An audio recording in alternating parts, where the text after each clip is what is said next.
ठीक है, recording progress पे है। तो आज हम जो पढ़ेंगे एमवीसी स्टार्ट करने जा रहे हैं। और कौन सा MVC? Dot net core MVC. Last class में मैंने बता दिया था कि डॉट नेट और डॉट नेट कोर में क्या डिफरेंस है।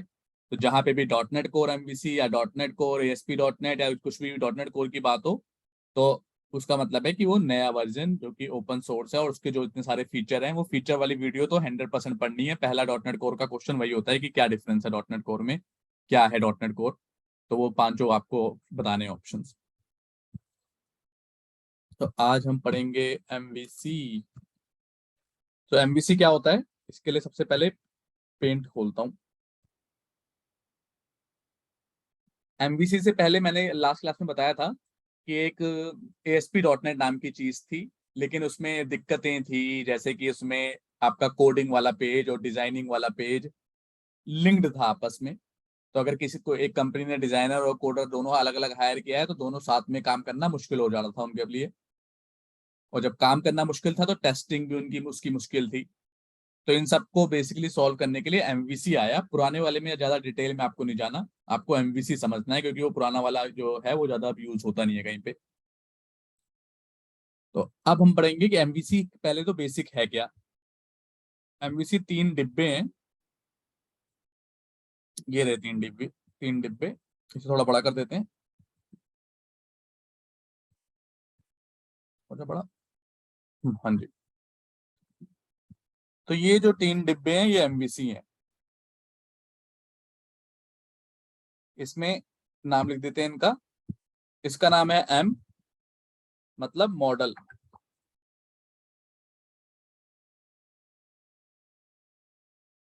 थोड़ा बड़ा कर देता हूँ। बड़ा कैसे होगा? अच्छा, यहाँ पे बढ़ा देते हैं।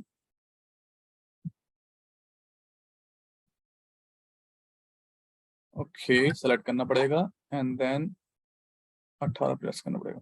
ठीक है,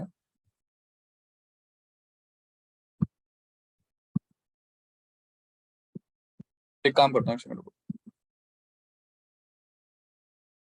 डिस्प्ले सेटिंग चेंज करते हैं पहले तो।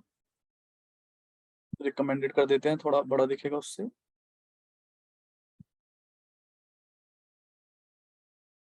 बंद करने जा रहा हूँ। अब दोबारा से पेंट खोलता हूँ, अब अपने आप ही बड़ा दिखने लग जाएगा। Control Z, control Z, control Z.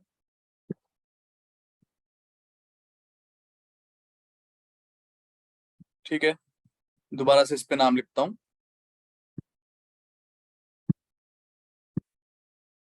इसका नाम है मॉडल।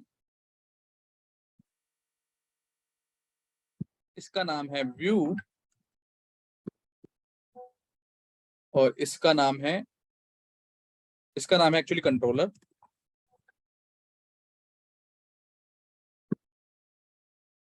और इसका नाम है व्यू। पहले बना लेते हैं, फिर बताता हूँ इनके बारे में। इसका नाम है व्यू। और कैसे लिंक्ड है ये भी दिखा देता हूँ। ये हमारी लिंकिंग है, ये ऐसा लिंक्ड है।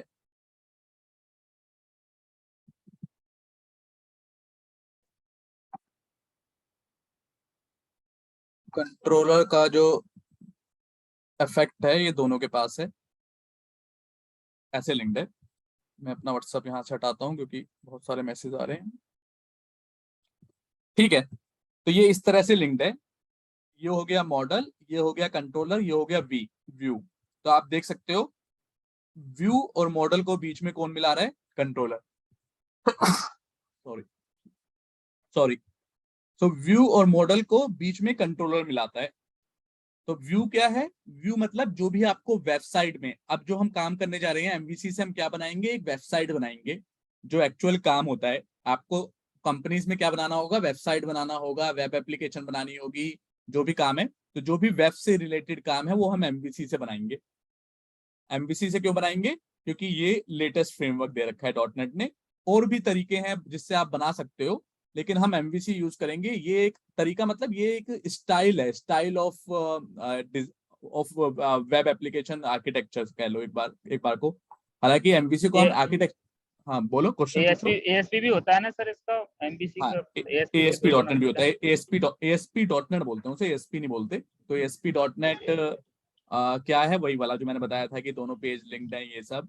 तो उन सबको सॉल्व करने के लिए MVC आया है। तो ये भी एक एक इसे इसे आर्किटेक्चर हालांकि नहीं बोलते, इसे बोलते हैं मतलब अब एक डिजाइन स्ट्रक्चर बोल सकते हो। जैसे कि एक डिजाइन हम कर रहे हैं अपने पूरे सॉफ्टवेयर के स्ट्रक्चर को, जो कि आपको वेबसाइट बनाने में हेल्प करेगा। कैसे करेगा हेल्प, एक एक चीज पहले समझते हैं। तो सबसे आगे तो व्यू है। व्यू मतलब जो भी हमें दिख रहा है HTML का, जो भी एक्चुअली यूजर को दिखेगा वो व्यू दिखेगा। तो यूजर यहाँ पे बैठा होगा, तो इसको जो भी दिखेगा व्यू दिखेगा, इसको और किसी चीज से मतलब कुछ नहीं दिख पाएगा इसे। तो इसकी आंखों में ये लगा हुआ है, ऊपर वाला लेंगे ना। आप जानते हो मतलब आप जब भी वेबसाइट खोलते हो तो आपको खाली व्यू दिखता है, खाली HTML का जो जो भी डिजाइन वगैरह ये सब दिखता है। तो यूजर को ये दिखेगा। बीच में होगा कंट्रोलर।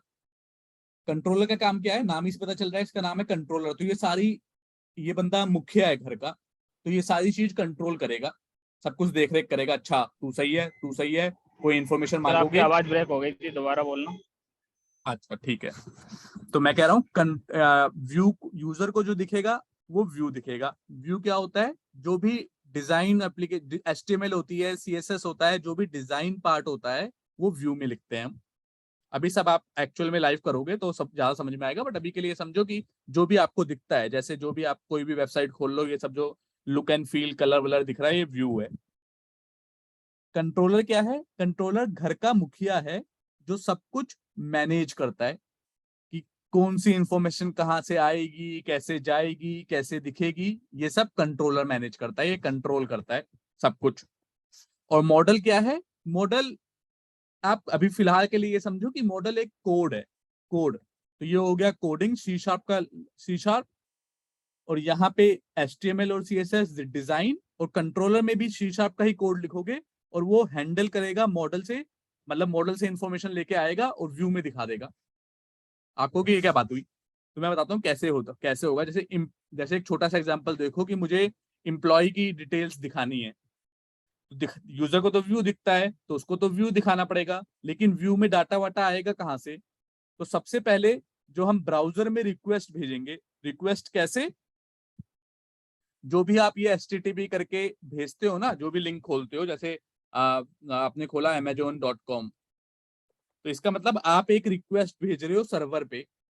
तो जो भी रिक्वेस्ट आएगी पहले तो सर्वर पे जाएगी, लेकिन सर्वर के बाद जब आपकी एप्लीकेशन पे जो रिक्वेस्ट आएगी वो कंट्रोलर में आती है, कंट्रोलर के पास आती है। तो कंट्रोलर कहता है अच्छा कौन सी रिक्वेस्ट है, एम्प्लॉय की रिक्वेस्ट है। तो हाँ मतलब वो आप जब भेजोगे तो ऐसे करके कुछ भेजोगे कि अमेजोन, जैसे अभी मैं यहाँ पे कुछ टाइप करता हूँ प्रोडक्ट वाली, मेंस का कोई सामान देखता हूँ। जब प्रैक्टिकल करेंगे तो ज्यादा समझ में आएगा। तो ये देखो कुछ ऊपर रिक्वेस्ट चेंज हो गई, मेंस करके लिखा आ गया, ये देखो मेंस करके कुछ लिखा आ गया। तो ऐसे ही रिक्वेस्ट जब आप भेजोगे तो कंट्रोलर वो पढ़ेगा, कहेगा अच्छा ये मेंस वाली है, ठीक है। तो जाओ मॉडल मॉडल के पास जाएगा, कहेगा मेंस वाली जो भी इंफॉर्मेशन है दे मुझे। तो वो इन्फॉर्मेशन देगा। एक्चुअली में सीधा मॉडल के पास नहीं जाता, एक दो लेयर और आती हैं, बट अभी हम उसकी टेंशन नहीं लेंगे। अभी के लिए सोचते हैं कि मॉडल के पास जाएगा, इन्फॉर्मेशन लेगा, इन्फॉर्मेशन उसने ले ली और व्यू को दे देगा, कह देगा ले व्यू, जो भी इन्फॉर्मेशन है तो दिखा दे। तो व्यू का काम क्या है, दिखाने का। तो इस तरह से आप व्यू में देख पाओगे। फिर से कि आप यूजर को क्या दिखेगा, व्यू दिखेगा, लेकिन रिक्वेस्ट, जो भी रिक्वेस्ट मतलब जो भी URL आप भेजोगे वो कंट्रोलर के पास जाएगा सबसे पहले, ना तो व्यू के पास जाएगा ना तो मॉडल के पास जाएगा, कंट्रोलर के पास। क्यों, क्योंकि वो घर का मुखिया है, वही सारी चीजें डिसाइड करेगा। तो यूजर के ने को दिखेगा व्यू, लेकिन वो रिक्वेस्ट भेजेगा कंट्रोलर पे। ये हमने भी देख लिया कि मुझे दिख तो रहे हैं, ये व्यू दिख तो रहा है मुझे कपड़े वपड़े, लेकिन रिक्वेस्ट तो मैं ब्राउजर से भेजूंगा, और जो भी रिक्वेस्ट भेजूंगा वो कंट्रोलर के पास जाएगी। कंट्रोलर को जो भी रिक्वेस्ट को वो पढ़ लेगा, और उस रिक्वेस्ट के अकॉर्डिंग मॉडल लेके बोलेगा कि भाई मॉडल भाई वाली वैल्यू दे मुझे, इस चीज के बारे में इंफॉर्मेशन बता मुझे। और जब उसे वो इन्फॉर्मेशन मिल जाएगी, तो वो इन्फॉर्मेशन को व्यू पे पास कर देगा। व्यू पे सारा डिजाइन हमने पहले ही बना रखा होगा, वो इन्फॉर्मेशन व्यू पे आएगी और व्यू वो इन्फॉर्मेशन हमें दिखा देगा, जैसे कि यहाँ पे दिखा रहा है टी शर्ट और मेंस के जो भी प्रोडक्ट हैं वो। क्या ये बेसिक बात समझ में आई या कोई दिक्कत या परेशानी? बताओ दीपक। आ गई। आ गई, राइट। तो सबसे पहले यूजर, पहले बताओ यूजर को क्या दिखेगा? यूजर को तो सबसे पहले व्यू व्यू दिखेगा ना। करेक्ट, यूजर को व्यू दिखेगा, लेकिन यूजर रिक्वेस्ट जो भेजेगा ब्राउजर में वो कहाँ पे जाएगी? कंट्रोलर में। कंट्रोलर के पे जाएगी, कंट्रोलर पे जाएगी। क्यों जाएगी? क्योंकि कंट्रोलर का नाम ही कंट्रोलर है, वही सब कंट्रोल करता है। वो मॉडल के फिर वो इसका काम है कंट्रोल करना। तो ये पढ़ लेगा, अच्छा ये वाली रिक्वेस्ट है। तो एक्चुअली कंट्रोलर में हमने अलग अलग मेथड बना रखे होंगे। तो जैसे यहाँ मेंस है ना, तो मेंस के लिए अलग मेथड बना होगा। तो जब मेंस का कॉल होगा तो वो मेंस वाले मेथड पे जाएगा और वो फिर मॉडल पे जाके सारी इंफॉर्मेशन लेके आएगा। अगर वुमेन्स का बनाया तो वुमेन्स के अलग मेथड होगा। वो सब अभी आप देखोगे, बट अभी ये बेसिक इन्फॉर्मेशन जाननी है कि भाई ये मॉडल व्यू कंट्रोलर एक स्ट्रक्चर दिया है, जो कि एक प्रकार से डिजाइन आर्किटेक्चर मैं बोलता हूँ। लेकिन कुछ लोग बोलेंगे क्या ये फ्रेमवर्क है, क्या ये डिजाइन पैटर्न है? तो ये एक्चुअली फ्रेमवर्क और डिजाइन पैटर्न नहीं है, ये एक डिजाइन स्ट्रक्चर है कि जिसके बेसिस पे आप एक एप्लीकेशन बनाते हो। ठीक है, इतना हमें बेसिक चीज समझ में आ गई। तो अब थोड़ा सा इसे देखते हैं कि ये कैसे हम इसे बनाएंगे, कैसे करेंगे काम, और इसका फायदा क्या था। फायदा यही है कि अब देखो मॉडल अलग है, व्यू अलग है। व्यू और मॉडल आपस में एक दूसरे को जानते भी नहीं है। ये तो कंट्रोलर के थ्रू कनेक्टेड है। अगर कंट्रोलर ना होता तो ना ये व्यू जानता मॉडल को, ना मॉडल जानता व्यू को। तो इसका फायदा क्या है कि कोई कोडर होगा वो मॉडल पे कोडिंग कर लेगा, डिजाइनर होगा वो व्यू पे डिजाइन कर लेगा, लास्ट में कंट्रोलर में आप मेथड लिख के यहाँ से कनेक्ट करवा दोगे। ASP.NET में ऐसा नहीं था। ASP.NET में बीच में कुछ था ही नहीं, तो ये कनेक्टेड थे आपस में। अब कनेक्टेड थे तो एक पे चेंज करोगे तो बिना दूसरे की हेल्प से चेंज नहीं कर सकते थे। तो ये सब दिक्कत थी ASP.NET में। तो इसको सॉल्व करने के लिए कंट्रोलर आया। तो सबसे बड़ी दिक्कत तो ये सॉल्व हो गई कि सब इंडिविजुअल बंदे बन गए, अलग अलग काम कर सकते हैं। दूसरी, जब आपस में चिपके रहते हैं तो टेस्टिंग करने में भी दिक्कत आती है। तो अब ये अलग अलग हैं तो टेस्टिंग भी इजी हो गई, और ये एक बहुत क्लियर स्ट्रक्चर हम बन गया है। तो ये भी एक बेनिफिट है कि ये बहुत क्लियर और बहुत सिंपल स्ट्रक्चर है कि अब आपको कोई टेंशन नहीं लेनी। एक रिक्वेस्ट कंट्रोलर पे भेजो, उसके मेथड बना लो, जो भी मेथड पे जो भी आप URL में डालोगे वो उस मेथड पे चला जाएगा। वो मेथड जाके भाई उसके अकॉर्डिंग जो आपने कोड लिखा होगा इन्फॉर्मेशन लेके आएगा, व्यू को दे देगा और व्यू दिखा देगा। और यही अब हम करने जाएंगे रियल एप्लीकेशन में। तो कैसे करते हैं? अपना विजुअल स्टूडियो खोलते हैं। अब मैंने लेटेस्ट वाला विजुअल स्टूडियो इंस्टॉल कर लिया है 2022 मेरे ऑफिस के लैपटॉप में। ठीक है, वही काम आपको पता है, क्रिएट न्यू प्रोजेक्ट करना है।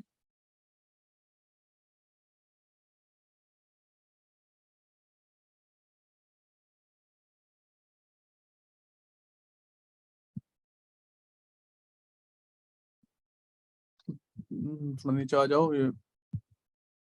यहाँ पे क्या ढूंढना है? MVC सर्च करोगे अपने आप ही MVC का प्रोजेक्ट आ जाएगा। और ये पूछ रहा है कौन सा, वेब API? आप कहोगे नहीं नहीं भाई वेब API नहीं। वेब API अब अच्छा इंटरव्यू में कभी कभी वेब API के क्वेश्चन भी पूछ लेते हैं। तो वेब API का मतलब क्या है कि आप, API मतलब होता है सर्विस, कि आप किसी को सर्विस दे रहे हो। आप उसका मतलब दोबारा बताता हूँ। ये तो हो गया MVC। अगर वेब API की बात करें ना, तो इसमें से व्यू हटा दो, सिर्फ इतनी इंफॉर्मेशन, इतनी दोनों इंफॉर्मेशन को बोलते हैं वेब API। तो वेब API में व्यू नहीं होता, सारे मेथड बने बनाए होते हैं। तो ये सोच के चलो कि जैसे मेरी कंपनी में 4 डिपार्टमेंट हैं, HR, फाइनेंस और अपना IT, और एक कुछ भी मैनेजमेंट, कुछ भी लिख लो, कुछ भी ले लो। अब वेब API का फायदा क्या होता है कि HR की दुनिया में कितनी भी कोई भी HR का काम हो, दुनिया में कोई भी कंपनी हो, HR का काम तो सेम होता है ना। HR का काम, जैसे जो रिक्रूटर वाला HR होगा उसका काम क्या होगा? रिक्रूटमेंट करना होगा। तो फंक्शनैलिटी बेसिकली हर कंपनी में सेम ही सेम होती है ना। बस ये होगा कि स्पेसिफिक बदल जाएंगे। जैसे कि आईटी कंपनी में आईटी वाले बंदों को रिक्रूट करोगे, और दूसरी किसी कंपनी में उनके बंदों को रिक्रूट करोगे, बट करोगे क्या, रिक्रूट ही तो करोगे। तो अगर रिक्रूटमेंट में क्या होता है, जैसे एक पेज, रिक्रूटमेंट में क्या होगा, एक पेज होगा जिसमें सारी इंफॉर्मेशन हमें सेव करनी होगी, राइट। तो वेब एपीआई जब आई तो उन्होंने क्या कहा कि यार फंक्शनैलिटी तो सेम है, हो सकता है किसी को व्यू पसंद ना आए, कोई चाहता हो कि मेरा जो पेज दिखे थोड़ा अच्छे सा डिजाइन दिखे, कोई चाहता हो मेरा ये लाल रंग का दिखे, कोई चाहता है नीले रंग का दिखे।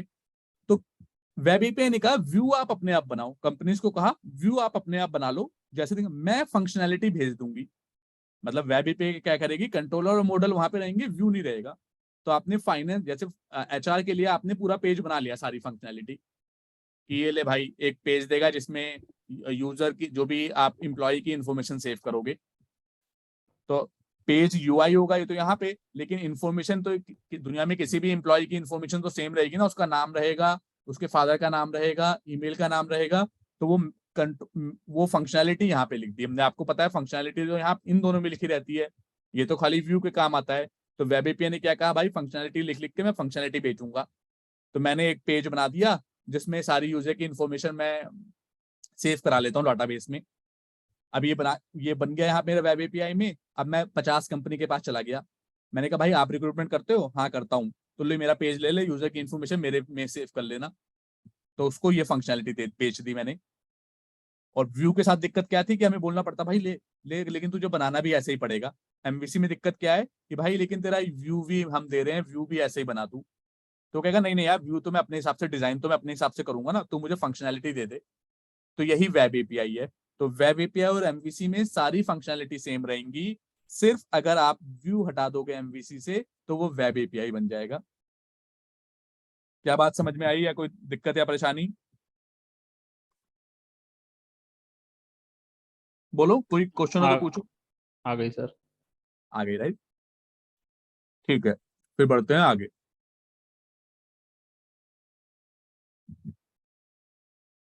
यहाँ पे आ जाते हैं। देखिए देखो, वेब एपीआई और एमवीसी हम पढ़ेंगे, हम एमवीसी करेंगे क्योंकि हमें तो थोड़ा व्यू भी समझना है ना कि व्यू क्या होता है।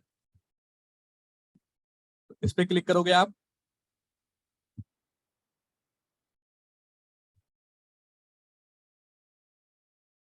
कहाँ गया नेक्स्ट का बटन, पकड़ लो,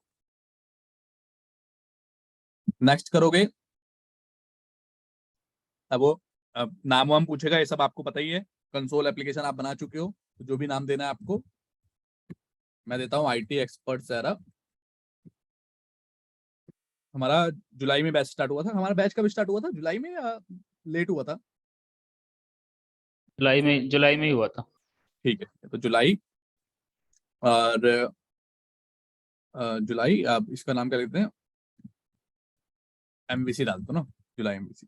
कुछ भी नाम लिख सकते हो, आपको पता है जब एक प्रोजेक्ट बनाते हैं तो सॉल्यूशन अपने आप बन जाता है। तो इस सॉल्यूशन का नाम ये है। कंसोल में भी अपने आप ही सॉल्यूशन बन जाता था।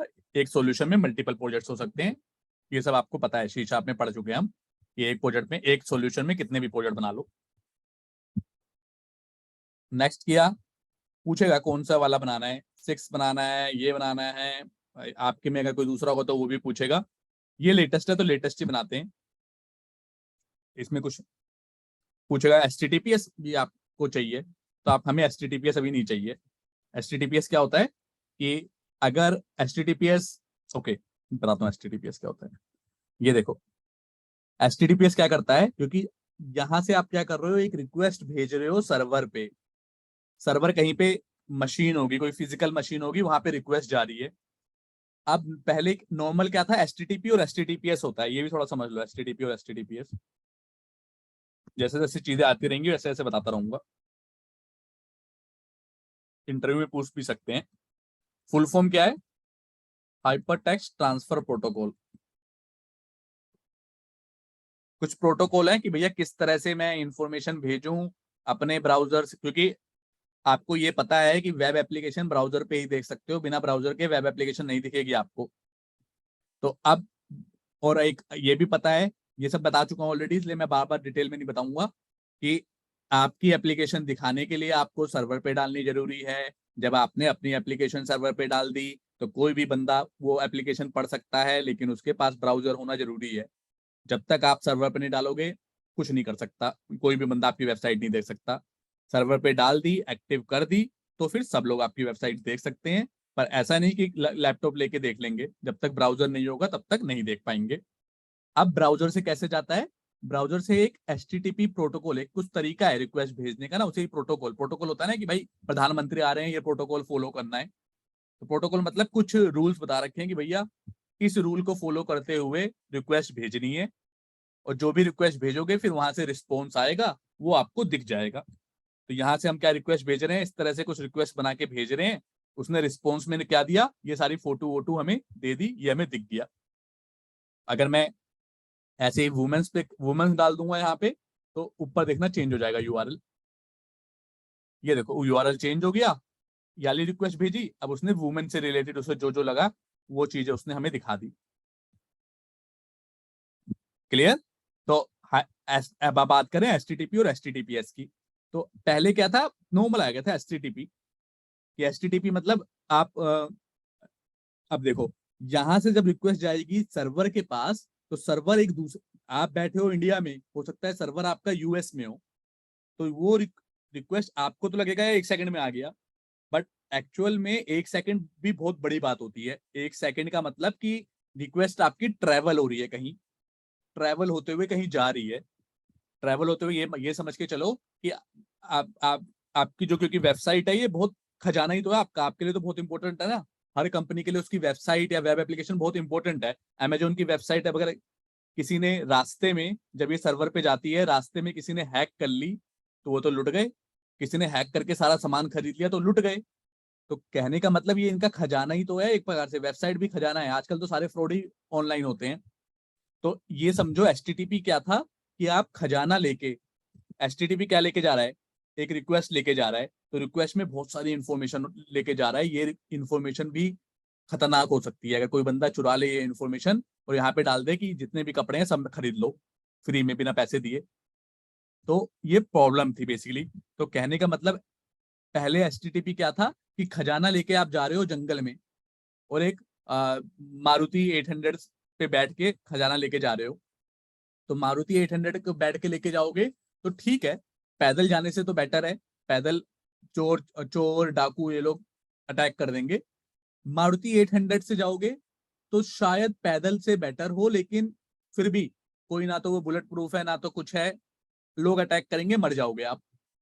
और HTTPS क्या है? HTTPS ने कहा सिक्योर, यही हाइपर टेक्स्ट ट्रांसफर प्रोटोकॉल, आगे सिक्योर भी आ गया। कि भैया सिक्योर कि मतलब आप जंगल, क्योंकि जंगल का मतलब ये पूरा नेट जंगल है, ये पूरा समझ लो जो नेटवर्क है वेब, ये एक जंगल ही तो है, कि कोई भी बंदा भी किसी पे अटैक कर सकता है, हैकर हैक कर सकता है, कुछ भी कर सकता है। पर सिक्योर का मतलब ये समझ लो कि मारुति 800 नहीं, अब आप जो जो पूरी एक बुलेट प्रूफ और बहुत ही खतरनाक वाली गाड़ी से जा रहे हो, तो जब आप बुलेट प्रूफ ऐसी खतरनाक गाड़ी से जंगल में जाओगे, तब कोई बंदा आप पे अटैक करेगा भी तो कुछ आपको फर्क नहीं पड़ेगा, आप रोनते हुए चले जाओगे उस बंदे को। तो HTTP और HTTPS में यही डिफरेंस है। HTTPS जब आप यूज कर लेते हो तो आपकी वेबसाइट सिक्योर हो जाती है, जो भी इंफॉर्मेशन वो सर्वर तक ले जाएगा उसे नॉर्मली इनक्रिप्ट कर देता है, और सर्वर पे जाके डिक्रिप्ट करता है।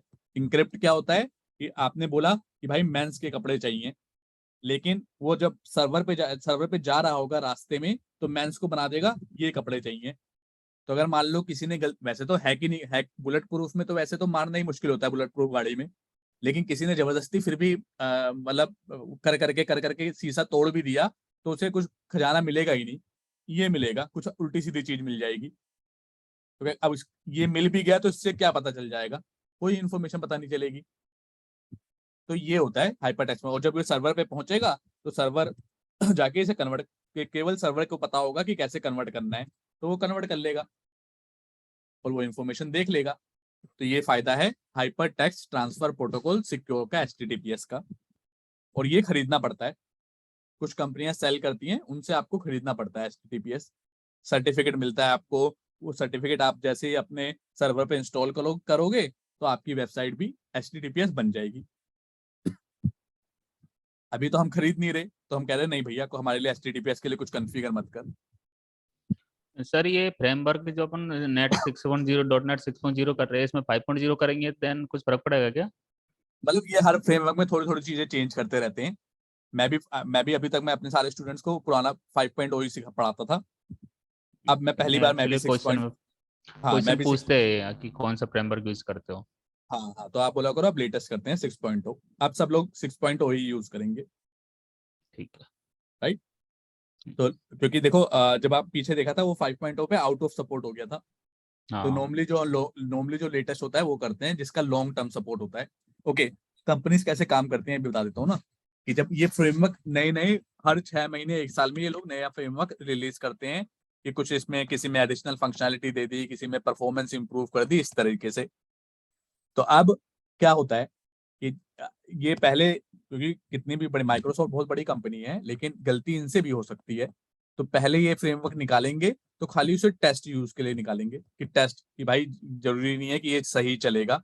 तो 2-3 महीने या फिर 1 महीने खाली टेस्ट यूज के लिए निकालेंगे और लिख देंगे कि भाई ये टेस्ट यूज है, ये आपको करना है तो कर लो, बट हम वापस भी ले सकते हैं, कुछ गड़बड़ हुई तो चेंज भी कर सकते हैं। लेकिन इस वाले में आपने अभी दिखाया था जब मैंने, तो क्या था, लॉन्ग टर्म सपोर्ट था। दिखाता हूँ, दोबारा से बना लेता हूँ फिर आपको पता लगेगा।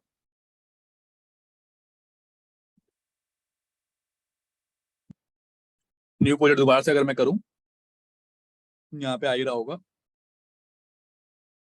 ये आ रहा है। नाम कुछ चेंज कर देते हैं, टू लिख देते हैं इसका। देखो यहाँ पे क्या आ रहा है, लॉन्ग टर्म सपोर्ट, कि भाई ये टेस्ट वाला नहीं है, ये लॉन्ग टर्म सपोर्ट है। और 5 वाले में आ रहा है आउट ऑफ सपोर्ट, अब नहीं कर रहे इसका सपोर्ट। कि मतलब ये हमें रिकमेंड कर रहे हैं कि भाई अगर 5 पे हो तो 6 पे मूव हो जाओ। क्लियर। यस। ठीक है। लेकिन हमें भी वो चाहिए नहीं था, तो अब हम यहाँ पे आ गए। तो ये देखो एमवीसी क्या है, इसने कुछ स्ट्रक्चर बना के दे दिया, मॉडल बना के दे दिया, कंट्रोलर बना के दे दिया, व्यू बना के दे दिया। कि इसमें आप व्यू का कोड लिखोगे इस फोल्डर में, इसमें मॉडल का कोड लिखोगे, इसमें कंट्रोलर का कोड लिखोगे। राइट। प्रोजेक्ट का नाम ये है, आप जानते हो प्रोजेक्ट और इस सॉल्यूशन के बारे में ऑलरेडी, तो इसको बताने की कोई जरूरत नहीं है। सॉल्यूशन क्या होता है, एक सॉल्यूशन होता है जो मेन, मतलब एक बास्केट जो बना रहे हो आप, मेन जो पूरा बाहर का स्ट्रक्चर बना रहे हो, उसके अंदर आप मल्टीपल प्रोजेक्ट्स बना सकते हो। अभी हमें फिलहाल के लिए एक ही प्रोजेक्ट चाहिए। कनेक्टेड सर्विसेज अभी आपको जानने की जरूरत नहीं है। मान लो आपको कुछ कनेक्ट करना हो, टीएफएस, गिटहब, ये सब चीजें तो उसके काम आता है।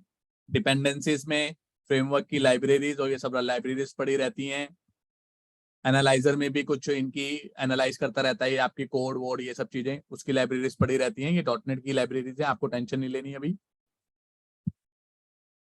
प्रॉपर्टी में क्या है, लॉन्च सेटिंग डॉट जेसन। ये देखो, इसे खोलते हैं। अब इसमें क्या होता है, ये एक फाइल होती है जो कि कुछ आपको बेसिक सेटिंग्स जो आपकी प्रोजेक्ट से रिलेटेड है वो करने के काम आती है। तो देखो इसमें बाय डिफॉल्ट खोलोगे तो इसने कुछ सेटिंग कर रखी है। आईएएस क्या होता है, सर्वर होता है। तो इसने सर्वर पे सेटिंग कर रखी है कि भाई विंडो ऑथेंटिकेशन फॉल्स होगा। विंडो ऑथेंटिकेशन क्या होता है कि जो जो मेरा कंप्यूटर ऑन कर ले, जो कंप्यूटर का यूजर नेम पासवर्ड होगा वही, वो मेरा बेसिकली सर्वर भी एक्सेस कर सकता है।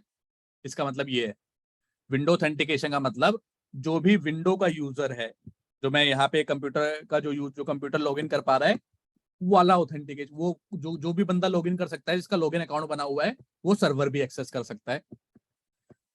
ये है एनोनिमस ऑथेंटिकेशन, कि कोई भी बंदा कर सकता है, एनोनिमस कोई भी ऑथेंटिकेशन कर सकता है। एक होता है फॉर्म बेस्ड ऑथेंटिकेशन, जिसमें लॉगिन नॉर्मली, मतलब वेबसाइट्स में हम लॉगिन एंड पासवर्ड ये सब बनाते हैं, यूजर नेम पासवर्ड, वो फॉर्म बेस्ड ऑथेंटिकेशन होता है।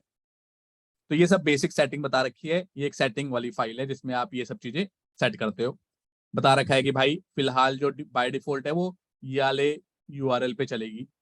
अभी जब ये रन करूंगा तो याला यूआरएल बन जाएगा, अभी दिखाऊंगा आपको। तो बाकी ये सब प्रोफाइल्स वगैरह, इसके बारे में भी ज्यादा डिटेल में आपको जाने की जरूरत नहीं है, जब जब इसका काम आएगा तो उसे बताते चलेंगे। अब आता है www रूट। इसके अंदर हम क्या करते हैं, जो भी फ्रंट एंड से रिलेटेड लाइब्रेरीज होती हैं, जैसे सीएसएस के मतलब कोई लुक एंड फील के लिए स्टाइल, इसे खोल के दिखाऊंगा ये फाइल। तो इसमें दिखा रखा है, ये इसकी मिनिमम हाइट 100% रहेगी। जो फोंट साइज रहेगा, फोंट मतलब जो आपका टेक्स्ट का साइज है, वो 16 पिक्सल रहेगा, ये सब बेसिक चीजें लिख रखी है।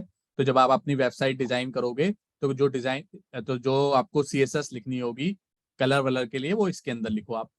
कोई नई फाइल बनानी हो तो नई फाइल भी राइट क्लिक करके ऐड न्यू करके न्यू फाइल बना सकते हो, उसकी वो सब आपको पता है कैसे फाइल बनाते हैं, कोई सी भी फाइल बना सकते हो। तो यहाँ पे CSS के अंदर आपको CSS लिखना है। JS के अंदर कोई जावास्क्रिप्ट की फाइल। जावास्क्रिप्ट का क्या काम होता है कि फ्रंट एंड पे कोई फंक्शनैलिटी परफॉर्म करनी है तो जावास्क्रिप्ट से आप कर लेते हो। थोड़ी बहुत जावास्क्रिप्ट का एक आधा फंक्शन मैं बनाएंगे यहाँ पे, तो टेंशन नहीं लेनी। ये लाइब्रेरीज हैं कि कुछ एक्सटर्नल लाइब्रेरी ऑटोमेटिकली ऐड करके दे देता है, जैसे इसने बूटस्ट्रैप हमें दे रखी है। बूटस्ट्रैप किस काम आती है? ये भी एक CSS ही है, बट ये CSS काम आती है वेबसाइट को रिस्पॉन्सिव बनाने के लिए। रिस्पॉन्सिव मतलब कि आप लैपटॉप पे खोलते हो तो कुछ वेबसाइट अलग दिखती है, फोन पे खोलते हो तो अलग दिखती है।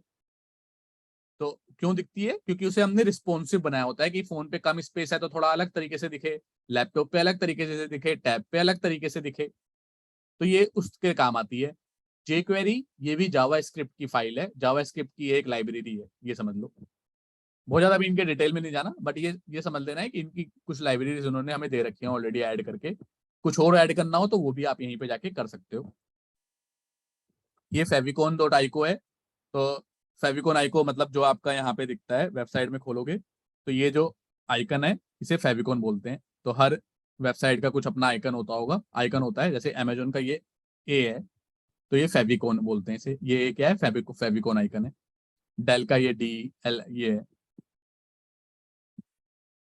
जहाँ पे कुछ समझ में ना आए रोक देना मुझे।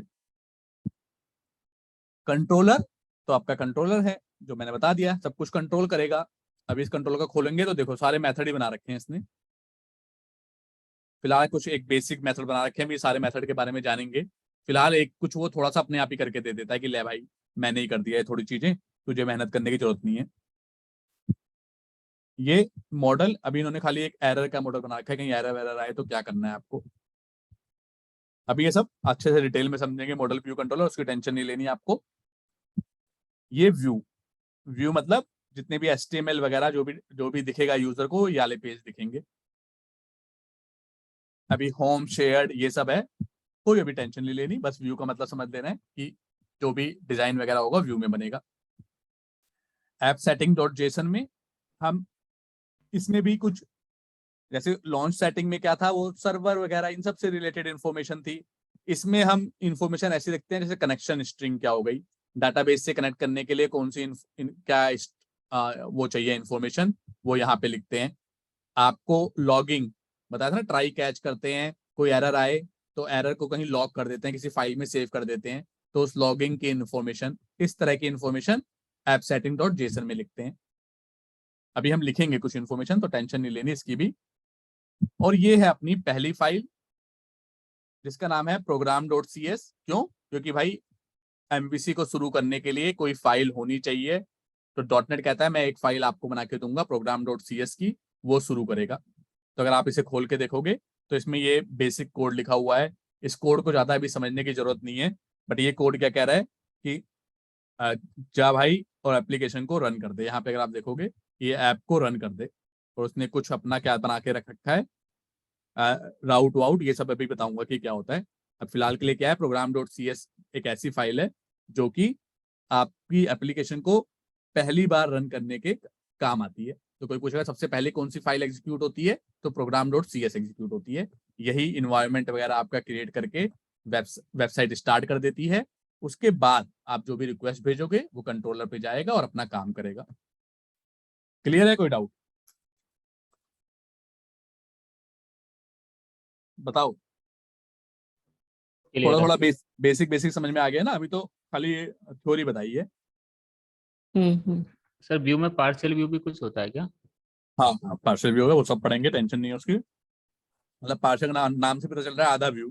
पूरा पेज बनाने की जगह आधा पेज बना के, जैसे अ, एक क्या बोले कि कुछ इन्फॉर्मेशन मान लो 5 पेजों पे मुझे चाहिए, कि जैसे कि एक यूजर की 3 इन्फॉर्मेशन मुझे 5 पेजों पे चाहिए। तो उसके लिए पूरा पूरा व्यू बनाने की जगह पार्शियल व्यू बना देते हैं और उसे 5 पेज पे दिखा देते हैं। अभी कैसे बनता है सब, अभी टेंशन नहीं लेनी, बताऊंगा बना के। चलो ठीक है, साथ साथ में मेरी कॉफी भी चल रही है, अब इसे रन करते हैं। पहला एक थोड़ा सा वो अपने आप ही एक पेज बना के देता है आपको, जिससे बंदा रन करे तो ऐसे खा ये ना हो भाई ये क्या है, कुछ तो चले ही। तो रन करते हैं, देखते हैं क्या चल रहा है।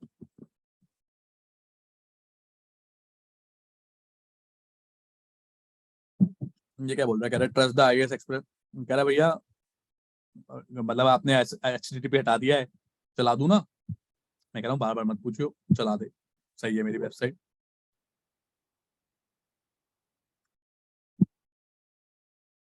चला दो इसे।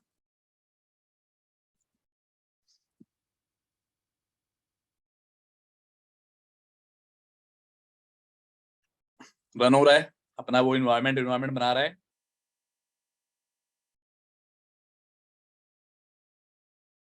और पहला पेज इसने मस्त हमें दिखा दिया भाई, कुछ तो दिखे यूजर को, ऐसा ना हो कि रन कर दो तो कुछ दिखे ही ना। अभी तक आप कंसोल एप्लीकेशन में काम कर रहे थे, काली काली स्क्रीन दिख रही थी, अब मजा आएगा, अब आपको एक्चुअल में स्क्रीन दिखेगी वेब पे, और ये सब आपको देखने को मिलेगा। तो ये देखो दिख रहा है, क्या लिखा है यहाँ पे, वेलकम लिखा है, ये लिखा है, सब कुछ लिखा है। अब आपको ये सोचना है कि भैया सबसे पहले तो ये कहाँ से रहा है, वेलकम कहाँ लिखा हुआ है जो आ रहा है। तो ये क्या होता है, मैंने क्या बताया था, ये व्यू होता है। तो कहाँ पे लिखा होगा, ये व्यू में लिखा होगा, कंट्रोलर में लिखा होगा वेलकम? कंट्रोलर में। नहीं, व्यू में लिखा होगा ना, क्योंकि व्यू दिखाता है। तो अभी तो फिलहाल तो व्यू में लिखा होगा इन्होंने, देखते हैं कहाँ लिखा हुआ है, खोल लेते हैं, इसे बंद कर देते हैं, इसकी भी जरूरत नहीं है। तो कहाँ लिखा होगा, सब बंद कर देता हूं। व्यू में, कौन से व्यू में? होम वाले में। कौन सा पेज? इंडेक्स। और ये देखो वेलकम लिखा हुआ है, राइट। और उसके बाद क्या लिखा हुआ है, H1 क्या, मैंने एक 4 घंटे का HTML का वीडियो दिया था, वो वीडियो अब पढ़ना मैंडेटरी है, अदरवाइज ये आपको HTML के टैग ही समझ में नहीं आएंगे कि H1 क्या होता है, ये क्या होता है। अगर वो पढ़ लिया है तो ये सब टैग समझ में आने लग जाएंगे, बहुत आसान चीज है, कोई बड़ी बात नहीं है। H1 का मतलब हेडिंग, हेडिंग कोई भी दिखाते हैं तो H1 लेते हैं। क्या आप लोगों ने दोनों ने पढ़ लिया है, नहीं पढ़ा भी वो? यस, पढ़ लिया एक बार तो। हाँ हाँ, तो मतलब बेसिक चीज है, कोई बहुत ज्यादा डिटेल नहीं है उसमें। ये जैसे पता होना चाहिए कि div क्या है, यस। H1 क्या है, P क्या है, ये सब पढ़ पता लिया होना था। चाहिए। ठीक है ठीक है। तो ये देखो लिखा हुआ है वेलकम, फिर एक ए है, ए क्या होता है, लिंक होता है। तो इस लिंक को ऐड कर रखा है इन्होंने, और क्या बोल रहे हैं कि building web app with ASP.NET core. तो मतलब इस एक होता है एंकर टैग, कि आपके इस जहां जो भी ये लिखा हुआ है, इस पे जब भी आप क्लिक करोगे तो वो href मतलब होता है जहां पे कहां पे पहुंचा देगा। तो कभी भी आप UI में इस पे क्लिक करोगे तो इस लिंक पे पहुंचा देगा। देखते हैं ये सच भी है झूठ है। कहाँ गई हमारी, यहाँ पे खुली है क्या? हाँ यहाँ पे खुली है। ये देखो जो लिंक होता है उस पे आप नीला नीला आ जाता है, क्लिक करते हैं, क्लिक करने पे इसे कहाँ पहुंचाना चाहिए? यहाँ पे https://docs.micro.com ASP.ASP.NET Core। देखो घूमना शुरू हो गया, ये देखो उसने ASP.NET Core पे पहुंचा दिया। आप कहोगे नहीं ये तो थोड़ा कुछ अलग लिखा हुआ है, ये तो कुछ अलग लिखा हुआ है। तो उसने तो यहीं पे रिक्वेस्ट भेजी, बट .NET वालों ने इसे घुमा, ये तो माइक्रोसॉफ्ट ने कोड लिखा होगा कि अच्छा कोई वाली रिक्वेस्ट भेजे तो यहाँ पे पहुंच जाइयो। क्लियर? क्लियर कि क्या है, ये कहां से आ रहा है, व्यू से। यस। व्यू में लिखा हुआ था वही आ गया। अब इसे कैसे पता कि अबे इंडेक्स वाले व्यू को ही खोलना है और कोई व्यू मत खोलियो, राइट। अब ये सारे क्वेश्चन अपने आप माइंड में लेके आना, एक दो क्वेश्चन मैं लेके आ रहा हूँ, माइंड में ऐसे ऐसे क्वेश्चन लेके आओ जिससे पूछो मुझसे वो चीजें। अब MVC इस जब मैंने रन किया तो कहीं ना कहीं तो लिखा होगा कि भाई रन करेगा तो डिफॉल्ट कौन सा पेज खुला होगा, राइट। कंसोल एप्लीकेशन में कैसे करते थे, जो प्रोजेक्ट रन करना है उस पर set as a startup project करते थे। तो इसमें तो पता है प्रोजेक्ट तो यही वाला रन होगा, लेकिन इसमें तो हजारों व्यू हो सकते हैं ना। अभी तो खैर 2 व्यू हैं, तो इसने प्राइवेसी वाला क्यों नहीं खोला, ये क्यों नहीं खोल दिया इसने, इंडेक्स वाला क्यों खोला, राइट। कहीं ना कहीं लिखा हो, कहीं ना कहीं कोई रूल होगा, राइट। होगा या नहीं होगा? होगा। तो ठीक है, देखते हैं वो रूल कहाँ है। वो रूल लिखा है program.cs फाइल में। कहाँ पे लिखा है, उसे बोलते हैं राउटिंग, कि मतलब भाई क्या राउट, ये जो ऊपर चल रहा है ना, बेसिकली आप ये राउट एक रास्ता दे रहे हो, एक राउट दे रहे हो, राउट मतलब एक यूआरएल दे रहे हो। तो ये जो हैंडल किया हुआ है program dot C S file में हैंडल किया हुआ है, कह रहा है भाई app dot map control router default, तू जानता है क्या करियो, कह रहा है डिफॉल्ट ये आपको देना है, मतलब जो भी यूआरएल दोगे वो इस तरीके से दोगे, पहले कंट्रोलर का नाम दोगे आप, फिर एक्शन का नाम दोगे, एक्शन मतलब मेथड, फिर मेथड का नाम दोगे, फिर कोई आईडी वाईडी के आगे वो लगा हुआ है देखो क्वेश्चन मार्क, कि मतलब आईडी वाईडी देनी है तो दो वरना मत दो। बात समझ रहे हो क्या कह रहा है, कह रहा है अगर आपको राउट कैसे देना है, राउट मतलब आपको ये यूआरएल कैसे पास करना है, आपको यूआरएल कैसे पास करना है, तो आपको यूआरएल इस फॉर्मेट में पास करना है तभी समझेगा वरना नहीं। सबसे पहले कंट्रोलर का नाम पास करना है, फिर मेथड, एक्शन बोलो या मेथड बोलो, वही उसी कंट्रोलर के मेथड भी आप डिटेल में समझोगे, और फिर कोई आईडी ऐसे स्लैश कर करके, आप कहोगे यहाँ पे तो ना कोई स्लैश व्लैश डाला ही नहीं, तो देखो उसने लिखा, ये भी लिखा हुआ है कि भाई अगर तुमने कोई भी कंट्रोलर की वैल्यू नहीं दी तो मैं उसे होम मानूंगा, इक्वल टू होम, कि अगर आपने कोई नया कंट्रोलर दिया तब तो वो कंट्रोलर को पास करेगा, लेकिन कुछ वैल्यू नहीं दी तो home by default home controller को पास कर देगा। और एक्शन कौन सा, मेथड कौन सा, होम कंट्रोलर के अंदर इंडेक्स वाला मेथड पास करेगा वो, उसने बोला है कि अगर आपने कोई एक्शन का नाम दिया तब तो मैं वो वाला पास करूंगा, बट नहीं दिया तो बाय डिफॉल्ट इक्वल टू वाला होता है कि बाय डिफॉल्ट इंडेक्स पास कर दूंगा। और उसके बाद आईडी, कह रहा है आईडी दो या ना दो, अगर नहीं दोगे तो मैं कुछ पास नहीं करूंगा। आईडी का आगे क्वेश्चन मार्क है, इसे बोलते हैं नलेबल ऑपरेटर। कभी कभी इंटरव्यू में पूछ लेते हैं नलेबल ऑपरेटर क्या होता है, तो किसी भी, जैसे बता देता हूं ये भी ना, इंट आई इक्वल टू 10 है, राइट, किसी भी डाटा टाइप के आगे क्वेश्चन मार्क लगा दोगे तो इसका मतलब उसके अंदर हम नल भी सेव कर सकते हैं। आई तो रिपीट हो जाएगा ना जे, अभी इंटीजर के अंदर आपको पता है नल नहीं सेव कर सकते, क्यों नहीं कर सकते, क्योंकि भाई आई इंटीजर की जो मिनिमम वैल्यू होती है 0 होती है, 0 1 2 3 यही सेव कर सकते हो, नल वल नहीं डाल सकते, एरर देगा। क्या बोल रहा है, can not convert null to int because it is a non nullable value type. लेकिन जैसे ही आप क्वेश्चन मार्क लगाते हो मतलब आप बता रहे हो कि मेरा इंटीजर नलेबल है, ये नल भी एक्सेप्ट कर लेता है, राइट। समझ गए ये बात समझ गए, इसमें कोई दिक्कत है बात समझने यस। में? ठीक है, अब देखो यहाँ पे इस चीज कंसेप्ट को यहाँ पे मैच करो, क्वेश्चन मार्क लगा हुआ है, कह रहा है भाई ये नलेबल भी है, कि मतलब तुझे देना है तो दे वैल्यू, नहीं देना तो मत दे। ये नलेबल नहीं है, ये कह रहा है इसमें तुझे वैल्यू देनी ही देनी है, और अगर तू नहीं देगा तो मैं होम मान लूंगा। ठीक है, इसे बोलते हैं डिफॉल्ट पैरामीटर। समझ रहे हो या नहीं समझ रहे? अच्छा एक बात बताता हूँ, इसी डिफॉल्ट पैरामीटर से रिलेटेड एक बात बताता हूँ। कहाँ गया, कोई भी मेरा मेथड है मान लो, अरे ये भी देखो, ये सब चीजें आप कवर हो जाएंगी यहाँ पे, जो इस हिसाब के अगर कोई टॉपिक छूटा होगा, ये सब हालांकि नॉर्मल टॉपिक नहीं है, ये सब इंटरव्यू क्वेश्चंस में आते हैं, बट कोई भी टॉपिक छूटा भी होगा तो यहाँ पे कवर हो जाएगा। सम ऐसे ही बनाते हैं मेथड,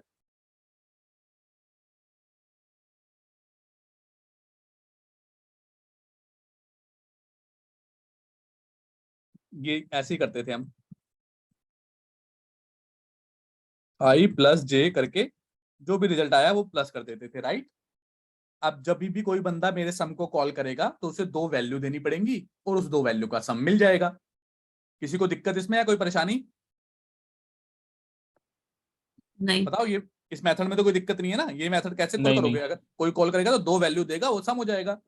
अगर मैंने इसी में ये कर दिया,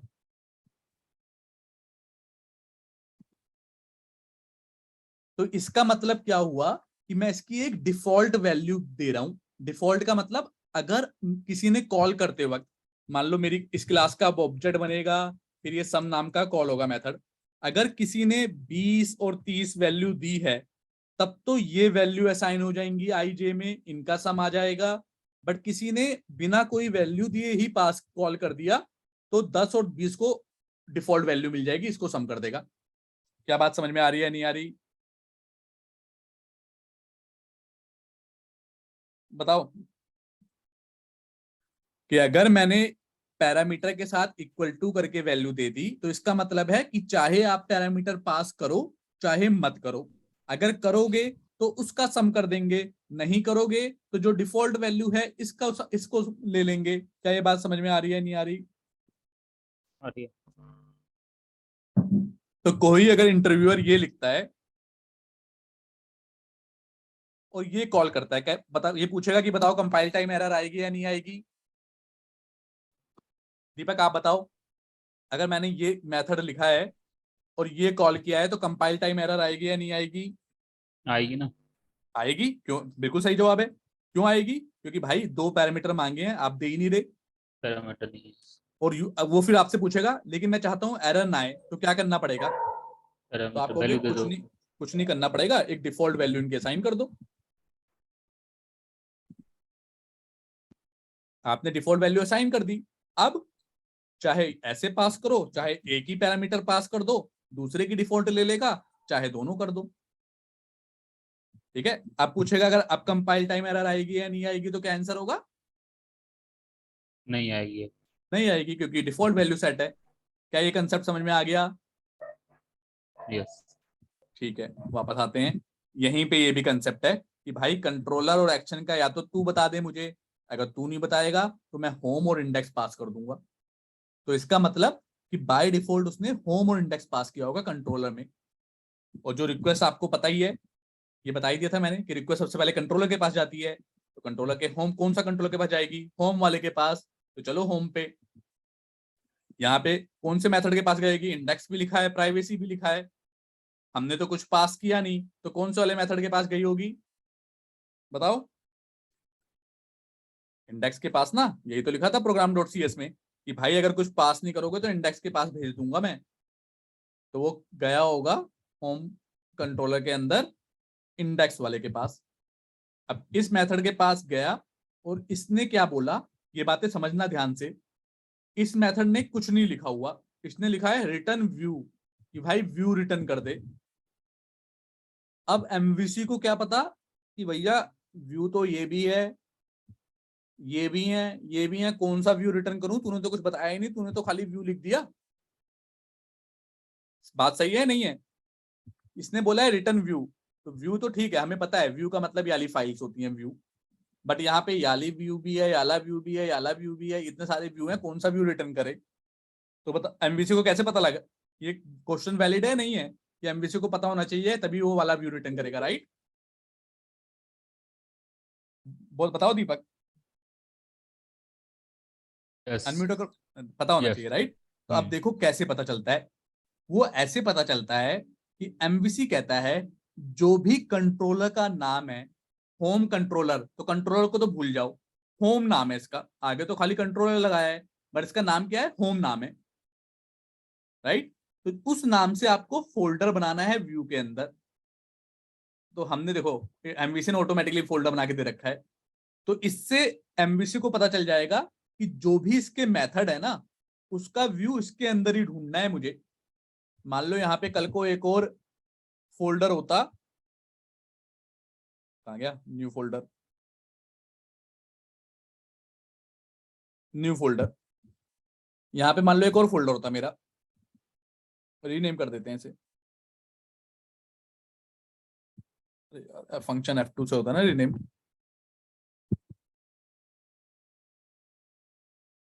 कहाँ गया इसका रीनेम का फंक्शन?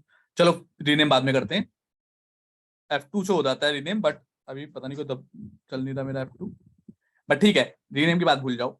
ये सोचो कि यहाँ पे एक फोल्डर ये है, एक फोल्डर न्यू फोल्डर है, तो वो लेकिन देखेगा कि भाई होम कंट्रोलर का कौन सा नाम है। मान लो कोई अगर यहाँ पे न्यू फोल्डर कंट्रोलर होता तो इसके अंदर ढूंढता, लेकिन होम कंट्रोलर है तो होम वाले फोल्डर के अंदर ढूंढेगा।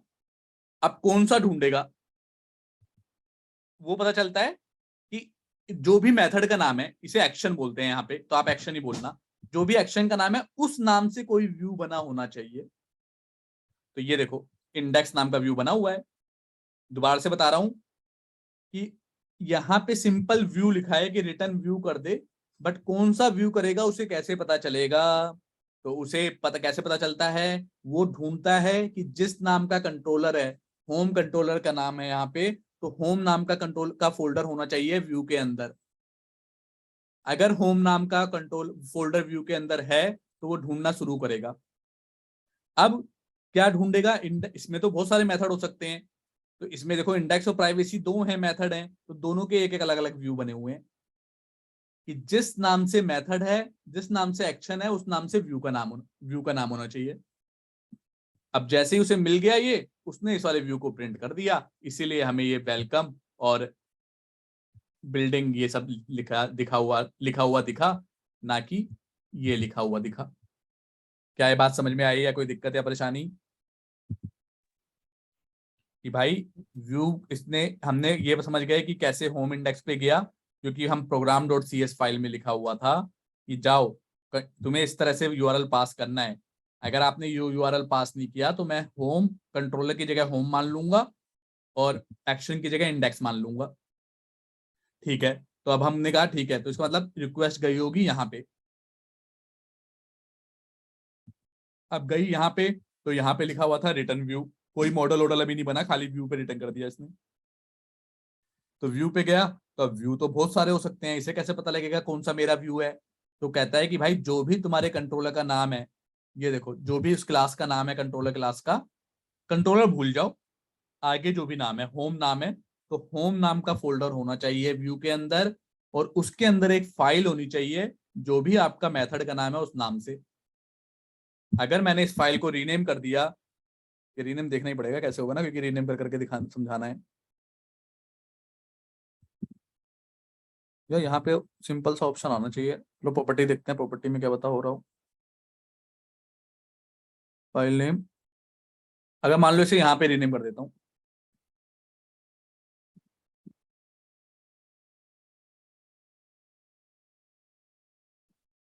अच्छा यहाँ पे चेंज नहीं करने दे रहा, ये नए नए फ्रेमवर्क में यही सब होता है, कुछ कुछ चीजें चेंज कर देते हैं ना। चलो एक और तरीका है रीनेम करने का, क्या करेंगे, फोल्डर में जाके वहीं पे रीनेम कर देंगे। अभी इसे इंडेक्स मिल गया, मान लो मैं चाह रहा हूँ इसे इंडेक्स मुझे नहीं मिलवाना, तो मैं इसका नाम चेंज कर देता हूँ।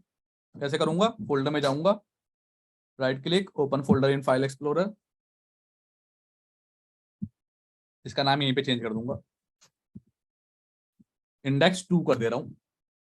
अब उसे नहीं मिलेगा, क्यों नहीं मिलेगा? क्योंकि भैया मेथड का नाम है इंडेक्स, आपने दे दिया इंडेक्स 2, तो अब वो कंफ्यूज हो जाएगा, और अब वो ये जो मेथड ये प्रिंट नहीं करेगा। ये देखो, बंद करके दोबारा चलाता हूं, अब उसे मिलेगा ही नहीं, तब वो पेज दिखेगा ही नहीं।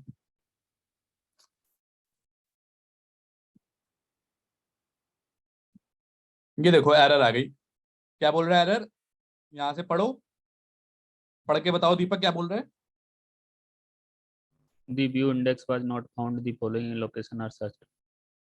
ठीक है, कौन सी लोकेशन सर्च की उसने? View home index.cs HTML. समझ गया, और एक और की View shared index.cs HTML. ठीक है, तो इसका क्या इससे क्या मतलब हम समझे कि वो दो जगह से ढूंढता है। एक तो अपने फोल्डर, अगर क्या तो अपने नाम का कोई फोल्डर हो कंट्रोलर नाम का, अगर नहीं हुआ तो शेयर्ड। शेयर्ड का मतलब 50 कंट्रोलर होंगे तो 50 कंट्रोलर के नाम होंगे, और एक होगा शेयर्ड कि भैया जो सबके साथ शेयर्ड है। कुछ व्यू ऐसे भी बनाने पड़ेंगे ना जो 2 जगह या 3 जगह यूज होते हो, तो वो शेयर्ड में डाल देते हैं। तो ये एक तो अपने नाम में ढूंढता है और एक शेयर्ड वाले नाम पे ढूंढता है। ये देखो, यहाँ ना तो उसे इसके अंदर मिला, ना तो इसके अंदर कोई इंडेक्स नाम का मिला, इसलिए उसने एरर दे दी। क्या ये बात समझ में आई या नहीं आई? आ गई। आ गई, राइट। अब हम थोड़ा इसमें खेल खेलते हैं।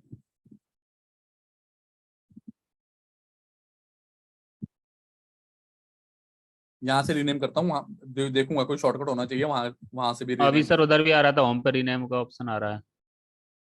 आ रहा है। ये रहा, हाँ हाँ, यहाँ पे आ गया, इस पे भी आना चाहिए, फाइल पे भी। इस पे भी है, हाँ आ गया, आ गया। अच्छा वो लेकिन न्यू फोल्डर पे नहीं आ रहा। नहीं नहीं नहीं नहीं, वो समझ गया क्यों नहीं आ रहा, क्योंकि उस समय एप्लीकेशन रनिंग मोड में थी ना, अभी मैंने बंद कर दी है।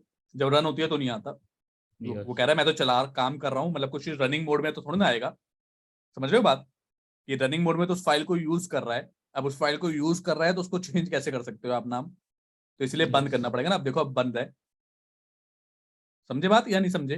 यस समझ गया, अभी न्यू फोल्डर का भी हो जाएगा ना। हाँ अभी न्यू फोल्डर का भी हो जाएगा, तो हटा देते हैं, नाम ये लिख देते हैं, अब न्यू फोल्डर का भी हो जाएगा। कुछ और एम्प्लॉय नाम का बनाएंगे ना कंट्रोलर बाद में, तो अभी एम्प्लॉय लिख देते हैं, फिलहाल हमें कोई टेंशन नहीं लेनी। अब हम क्या करते हैं, थोड़ा सा कुछ चेंज वेंज करते हैं ना कि कुछ हमें दिखाएं, कुछ और लिखते हैं। तो कैसे लिखना है आपको, आपकी मर्जी है, कुछ भी बना लो, एक पैराग्राफ और बना लेते हैं।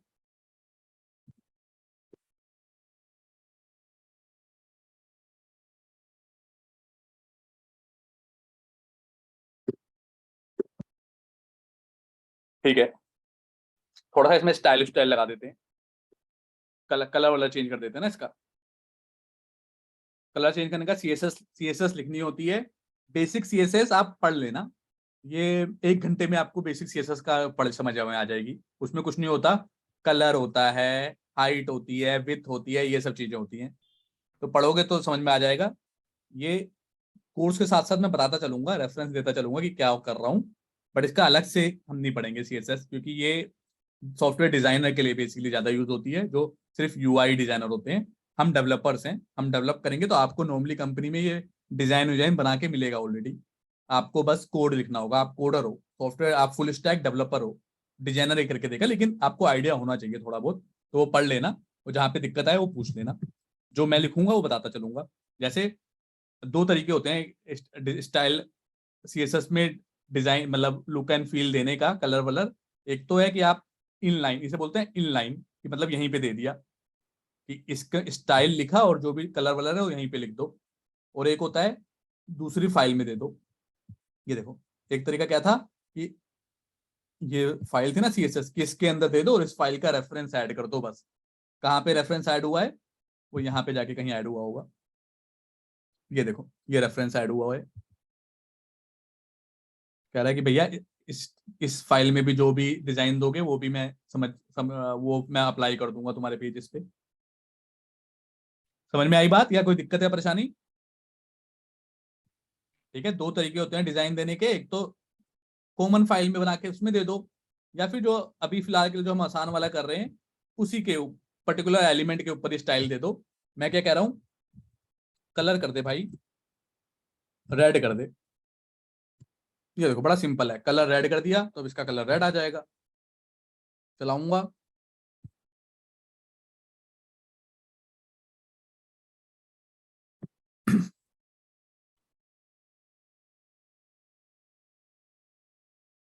ये देखो रेड कलर का आ गया, आया नहीं आया बताओ? आ गया।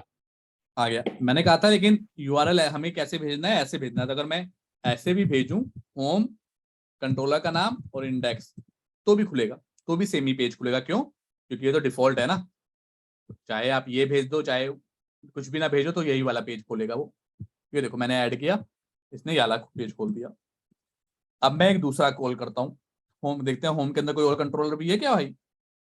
प्राइवेसी नाम का भी एक कंट्रोलर है, ये भी एक व्यू रिटर्न करेगा। कहाँ पे जाके ढूंढेगा? होम के अंदर ढूंढेगा, कोई प्राइवेसी नाम का व्यू है, हाँ है। ये देखो, ये अब ये टाइप हो, ये प्रिंट हो जाएगा जब मैं क्या करूंगा, इंडेक्स चेंज कर दूंगा। होम कंट्रोलर तो का नाम तो होम ही है, लेकिन जो पेज एक्शन का नाम है, जो मेथड का नाम है, वो क्या है? और ऐसे मुझे क्यों देना पड़ रहा है? इसलिए देना पड़ रहा है क्योंकि प्रोग्राम डॉट सी एस में मैंने बोला हुआ है कि भैया ये तरीका है आपको यूआरएल देने का, कि पहले कंट्रोलर का नाम दो फिर एक्शन का नाम दो। तो दूसरा कॉल करना है तो क्या करूंगा, प्राइवेसी वाला, प्राइवेसी का नाम दिया, एंटर मारा, प्राइवेसी वाला पेज आ गया। Privacy policy, use this page to detail your site's privacy policy, यहाँ पे देख लो, प्राइवेसी वाले में खोल के देखोगे तो ये देखो, टाइटल में लिखा है प्राइवेसी पॉलिसी, और यहाँ पे क्या लिखा है, use this page to detail your site's privacy policy. तो यही लिखा आ रहा है, privacy policy, use this page to detail your site's privacy policy. तो कैसे अलग अलग पेज खोलने हैं, क्या ये बात समझ में आई या नहीं आई? बताओ। यस थोड़ी आ आई रही है। है। ठीक है, क्या करना है, कंट्रोलर, इसमें क्या है, उसमें कोई बड़ा काम थोड़ा ना है, कंट्रोलर का नाम और जो भी मेथड उसमें बनाओगे उस मेथड का नाम। अगर कल को कोई मेथड बनाया ही नहीं आपने, एबीसी ये दे दिया, ये देखो कहेगा भैया है ही नहीं तो क्या दे रहे हो। आपको कोई इम्प्लॉय की डिटेल मान लो दिखानी है तो क्या करोगे, पहले अपना कंट्रोलर बनाओगे, लेकिन अभी कंट्रोलर बाद में बनाना सिखाऊंगा, आज खाली बेसिक्स पढ़ रहे हैं। तो एक कल को आपको कुछ और अपना व्यू बनाना है तो क्या करना है, आपको कुछ नहीं करना, यहाँ पे एक और बना दो। जैसे बनाता हूँ एम्प्लॉय व्यू बना देता हूँ, एम्प्लॉय डिटेल बना देता हूँ ना, थोड़ा सही लगेगा। यहाँ पे कर देता हूँ, अभी मॉडल नहीं पढ़ा रहा, अभी खाली व्यू बना रहा हूँ, तो ये कोई मॉडल की इन्फॉर्मेशन नहीं लाएगा, सीधा व्यू दिखा देगा। तो जाके ढूंढेगा कहाँ पे, होम के अंदर कोई भाई एम्प्लॉय डिटेल नाम का है व्यू, अभी तो है नहीं। अगर आपको बनाना होगा तो आप क्या करोगे, होम के अंदर राइट क्लिक करोगे, ऐड करोगे, पहले तो स्टॉप कर दोगे, चलती हुई गाड़ी में कुछ नहीं हो सकता, पहले स्टॉप करना पड़ेगा तभी होगा सारा काम। यहाँ पे गए, होम के अंदर गए, राइट क्लिक किया, ऐड किया, ऊपर आ गया व्यू, व्यू पे क्लिक किया, पूछेगा एम्प्टी चाहिए कुछ बना बनाया चाहिए, बने बनाए वाले को बाद में देखेंगे, अभी के लिए खाली दे दे मुझे। कहेगा नाम क्या रखोगे, तो जो आपके मेथड का नाम है वही रखना है, आपको पता ही है, आपको एम्प्लॉय डिटेल नाम है आपके मेथड का, आपने रखा।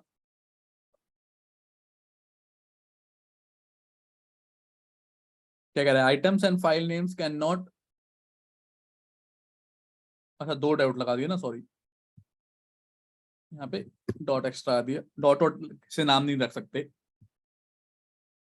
तो खुल बन गया, ये पेज आ गया, इसने कुछ ऐसे ये लिख के दे दिया, आप हटा डिलीट मार दो सबको, आप जो दिखाना चाहते हो वो दिखाओ। एक मैं डिप बना लेता हूँ, डिप में एक H1 लिख देता हूँ,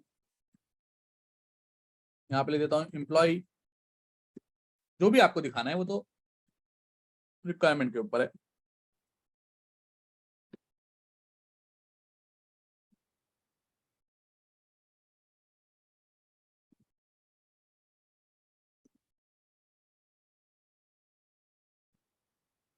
खाली लिख देते हैं।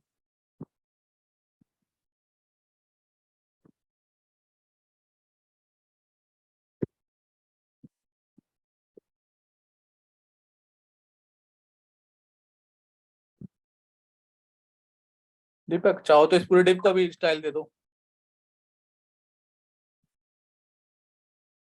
कलर दे रहा हूँ व्हाइट, बैकग्राउंड कलर दे रहा हूँ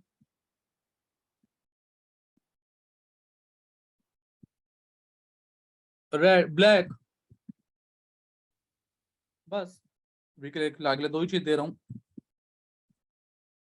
अब क्या करना है मुझे, कुछ नहीं करना है, इसे रन करता हूँ पहले।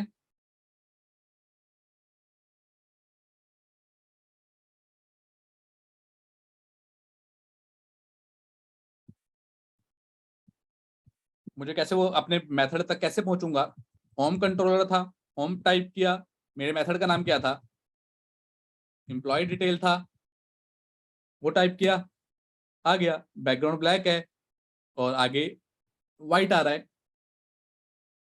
आ रहा है नहीं आ रहा, आसान है, यस यस आसान है राइट, यस। ठीक है, बंद करता हूँ। बहुत आसान है एमवीसी एक्चुअली, अगर आप, लेकिन अभी फिलहाल ये आसान है, आगे दिक्कतें आएंगी जब लॉजिक अगर आप करोगे तो शीशा आपको बार बार रिवाइज करना होगा कि क्या क्या आपने पढ़ा था, अभी के लिए आसान है। अब आप चाहते हो नहीं यार बाय डिफॉल्ट मेरा वाला पेज ना खुले, बाय डिफॉल्ट मैं ये जो मैंने पेज बना रहा हूँ बाय डिफॉल्ट यही वाला पेज खुले, तो क्या करना है, आप लोगों ने अंदाजा लगा ही लिया होगा, इंडेक्स को हटाओ, एम्प्लॉय डिटेल यहाँ सेव कर दो, रन करो, अब आपका पेज खुलेगा, क्यों, क्योंकि आपने कुछ यूआरएल दिया ही नहीं, बाय डिफॉल्ट कौन सा खुलेगा, आपका वाला। चेक करते हैं आपका वाला खुल रहा है या नहीं, ये देखो आपका वाला खुला। अगर आपको अब इंडेक्स खोलना है तो यहाँ पे अब इंडेक्स टाइप करना होगा, सब कुछ हटा दोगे, खाली होम रखोगे, ये भी नहीं दोगे तो भी आपका कंट्रोल आपका वाला खोल होगा, क्यों, क्योंकि भाई ये दोनों है ना, बाय डिफॉल्ट इसकी वैल्यू नहीं दोगे तो होम, इसकी वैल्यू नहीं दोगे तो ये आ जाएगा, इसको कह रहा है दो या ना दो कोई फर्क नहीं पड़ता, इसकी कब देते हैं वो दिखाऊंगा आपको। बाद में जब आएगा काम तो। क्लियर है, कोई डाउट?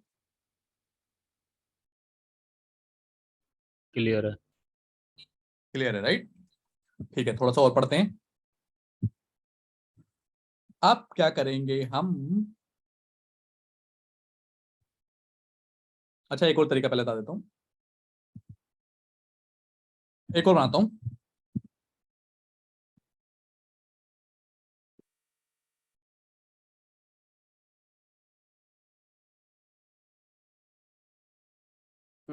क्या लिखूं इसका,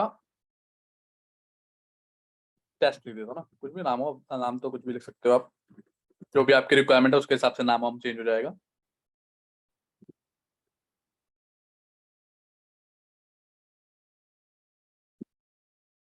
ठीक है, एक और तरीका है व्यू बनाने का, एक तो यहाँ पे जाके बनाओ, पर हम लोग कैसे बनाते हैं नॉर्मली, इस मैथ जो भी नया मेथड बना रहे हो आप उसके बीच में कहीं पे भी क्लिक कर दो और राइट क्लिक करो, पहले बंद करना पड़ेगा। ठीक है, कैसे बनाते हैं व्यू, वहां पे जाके नॉर्मली नहीं बनाते हम, यहीं पे मेथड के बीच में कहीं पे भी बीच में क्लिक कर सकते हो, राइट क्लिक करो, ऐड व्यू यहीं पे कर दोगे, पूछेगा कौन सा व्यू, आप बोलोगे एम्प्टी, पूछेगा नाम क्या रखोगे, नाम आपका नाम, मेथड का नाम क्या है, टेस्ट है,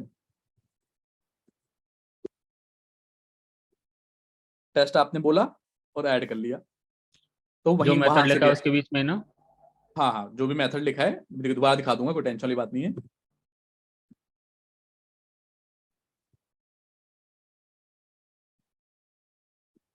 खाली इतना लिखते हैं, दिस इज टेस्ट मेथड। ठीक है, तो नॉर्मली लोग क्योंकि मेथड यहाँ पे लिखते हैं, सॉरी वाला पेज खोलता हूँ ना, मेथड यहाँ पे लिखते हैं तो वहां पे नहीं जाते, इसके बीच में ही करोगे तो वो अपने आप ही, देखो मैंने तो यहाँ वहां पे राइट क्लिक किया ही नहीं था, लेकिन जब देखोगे ना तो उसने अपने आप ही होम के अंदर बना दिया होगा, ये देखो उसने कहीं और पे नहीं बनाया, क्यों नहीं बनाया, क्योंकि आपने उस मेथड के अंदर क्लिक करके किया था, तो उसे पता है अच्छा इस कंट्रोलर है तो इस कंट्रोलर के फोल्डर के अंदर ही बनाऊंगा मैं। क्या बात समझ में आई या नहीं आई? यस। रन करेंगे तो अब आपको पता है ये टेस्ट भी दिख जाएगा, खूब सारे प्रैक्टिस करना है इसका, टेस्ट खोलूंगा तो टेस्ट दिख जाएगा। ठीक है, तो फिलहाल के लिए इतना ही रोकते हैं, क्योंकि अभी आपको ये पहला पहला ऐड करना ये सब सीखना है, तो खूब सारे मेथड बनाना इसी होम कंट्रोलर के अंदर, उसके खूब सारे व्यू बनाना और कर करके देखना उसे ना। कोई यस। क्वेश्चन हो आज की क्लास का तो पूछो, ये क्वेश्चन आप पूछ सकते थे कि भैया आई एक्शन रिजल्ट क्या है। यस, मैं पूछने वाला था सर इसको। हाँ, तो आई एक्शन रिजल्ट क्या होता है, पेरेंट, आपको पता है पेरेंट के अंदर कैपेबिलिटी होती है कि चाइल्ड की चीजें स्टोर कर लेता है अपने अंदर, राइट? यस। तो आई एक्शन रिजल्ट एक पेरेंट है बहुत सारी चीजों का, उसमें व्यू भी आता है, उसमें जेसन रिजल्ट भी आता है, ऐसी बहुत सारी चीजों का, तो चाहूं तो यहाँ पे व्यू भी लिख दूंगा तो भी ये सेम ही रिजल्ट आएगा, सॉरी व्यू नहीं, व्यू रिजल्ट होता है ना शायद, व्यू रिजल्ट, तो ये भी यही चीज रिटर्न करेगा, लेकिन आई एक्शन रिजल्ट हम इसलिए लिखते हैं क्योंकि ये पेरेंट है बहुत सारी चीजों का, तो हम कहते हैं चाहे व्यू रिटर्न कराना हो चाहे जेसन रिटर्न कराना हो, आई एक्शन रिजल्ट कर दो, वो अपने आप ही वो पर्टिकुलर चीज रिटर्न कर देगा। तो आई ये एक्शन डेटा रिजल्ट, वेरिएबल है। ये इंटरफेस है ना, जिसके आगे आई लिखा है वो इंटरफेस होता है। तो क्योंकि पेरेंट तो सिर्फ इंटरफेस या क्लास हो सकती है ना, कोई डाटा कोई वेरिएबल इंटरफेस या वो नहीं हो सकता पेरेंट। अगर मैं बात करता हूं कि ये उसका पेरेंट है तो पेरेंट चाइल्ड रिलेशनशिप क्लास में ही तो बनता है, क्लास और इंटरफेस में, और कहीं तो नहीं बनता ना। तो अगर इसकी जाके देखोगे क्या है, सबका राइट क्लिक करके चेक भी कर सकते हो क्या है, तो जाओ यहाँ पे go to definition, navigating to definition, ये देखो ये है एक्शन रिजल्ट, माइक्रोसॉफ्ट का है आपका नहीं है, तो उसमें ये कुछ लिखा है, ये आपको ज्यादा समझ में नहीं आएगा तो इसकी टेंशन नहीं लेनी फिलहाल आपको, बट ये समझना है कि लेकिन एटलीस्ट ये पता चल जाएगा कि क्या है ये। तो गो टू डेफिनेशन में जाओगे तो ये देखो क्या है, ये क्या है, ये इंटरफेस है ये। इंटरफेस है ये। और इसको क्यों लिया है हमने रिटर्न टाइप में, क्योंकि ये बहुत सारी, ये सबका पेरेंट है, तो बहुत सारी चीजों का क्योंकि ये पेरेंट है तो इसीलिए हम ये लिख देते हैं, और चाहे इसमें से व्यू रिटर्न कराएं, चाहे इसमें से जेसन रिजल्ट रिटर्न कराएं, चाहे कुछ और रिटर्न कराएं, ये सबको अपने अंदर सेव कर लेता है। इसलिए क्लियर? यस।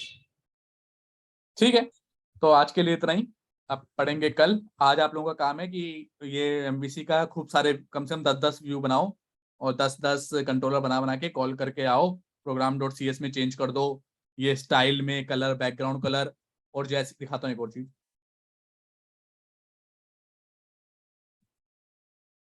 कलर देखो, जैसे स्टाइल के अंदर इक्वल टू करके ऐसे कलर लिखोगे ना, और कंट्रोल स्पेस प्रेस करना, बहुत सारी प्रॉपर्टी अपने आप आ जाएंगी। जोन सा भी इतनी सारी, देखो कितनी सारी प्रॉपर्टी है।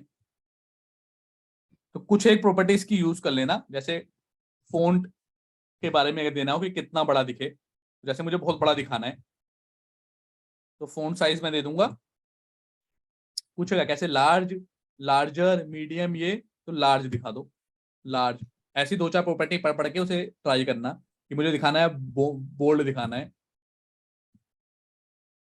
तो phone display,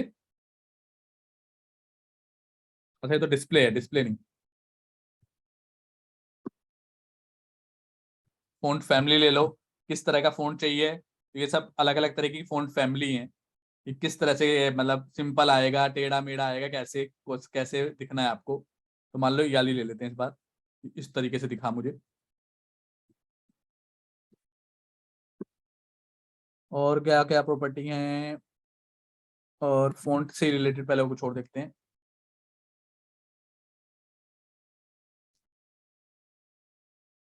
font style, italic, italic दिखाना है तो ये देखो इटैलिक वगैरह हो जाता है यहाँ से। मतलब ऐसी तरह के जैसे फ़ॉन्ट हो गया। अब कलर से रिलेटेड देख लो, बैकग्राउंड कलर है, बैकग्राउंड कलर, ये सब चीजें थोड़ा बहुत उसके बारे में देख लेना कि क्या क्या चीज होती है ना। बैकग्राउंड इमेज, कोई इमेज भी लगानी है तो वो भी लगा सकते हो बैकग्राउंड में, यहाँ पे बैकग्राउंड कलर है, ये सब चीजें थोड़ा सेट कर लेना। इसमें इंडेक्स में किया है ना, अब सेव करके रन करता हूँ। अब देखो ये सब स्टाइल की प्रॉपर्टी लगा दी हमने, तो अब इस तरह का वो, ये वाला जो पर्टिकुलर चीज है वो इस तरह से दिखेगी।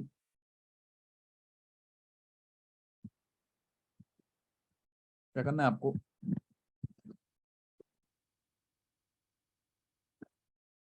ये देखो लाल वाले रंग में चलेगी ना, वो चीज गायब कैसे हो गया वो।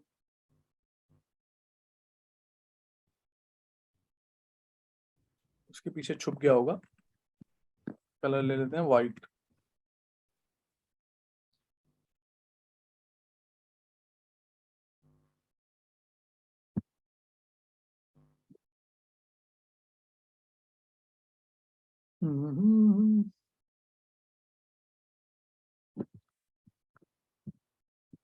होम, इंडेक्स, ये देखो फॉन्ट स्टाइल, स्टाइल सब चेंज हो गया, और अब ये ऐसा दिख रहा है। समझ में आएगी, थोड़ा बहुत स्टाइल डिजाइन वगैरह चेंज कर लोगे। यस। ठीक है, और अगर आपको देखना हो तो कोई भी यूट्यूब, कहीं पे भी यूट्यूब खोलो, थोड़ा बेसिक समझ लो कि भैया कल बैकग्राउंड कलर ये सब चीजें क्या होती है ना। कोई ज्यादा डिटेल में नहीं पढ़ना, क्योंकि आप ये डिजाइनर के लिए ज्यादा डिटेल है, आपको बेसिक आना चाहिए। तो यहाँ पे जाना और यहाँ पे डालो ऐसे बेसिक CSS, 1-1.5 घंटे का बहुत लोगों ने बना रखा होगा। 20 मिनट, 20 मिनट का तो मत पढ़ो, 20 मिनट में तो क्या ही बता देगा बंदा। ये देखो इसने एब्सोल्यूट बिगिनर के लिए बना रखा है, 3.8 मिलियन है, तो ठीक ठाक होगा ये कोर्स। तो जाके आप ये पढ़ लेना 1 घंटे का, उससे आपको बेसिक कलर, बैकग्राउंड कलर, ये सब चीजें पता चल जाएंगी। ठीक है, कोई दिक्कत है, परेशानी है? ठीक है ठीक है, सर, मेरे से C# में क्वेश्चन पूछे थे पैलिंड्रोम का एक। ठीक है, तो ये तो मैं बताता हूँ, ये लिंक दे रहा हूँ आपको, इसके क्वेश्चन, ये लॉजिक क्वेश्चन है ना। अब ये लॉजिकल है, इसमें आपको ये पहले तो दिमाग में समझ में आना चाहिए। पहले आपको पता है पैलिंड्रोम क्या होता है? नहीं। हाँ, तो ये ना, फिर जब कोई वही चीज पता तो कैसे कर पाओगे। ये एक लॉजिकल क्वेश्चन होता है, मैं वैसे लिंक भेज रहा हूँ, ये सारे क्वेश्चन कर लेना, इसी में से आते हैं ज्यादातर।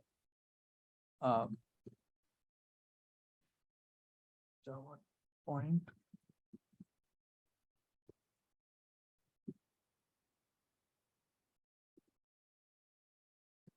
8, 10, 10, 12 क्वेश्चन है, इसी में से पूछते हैं ज्यादातर।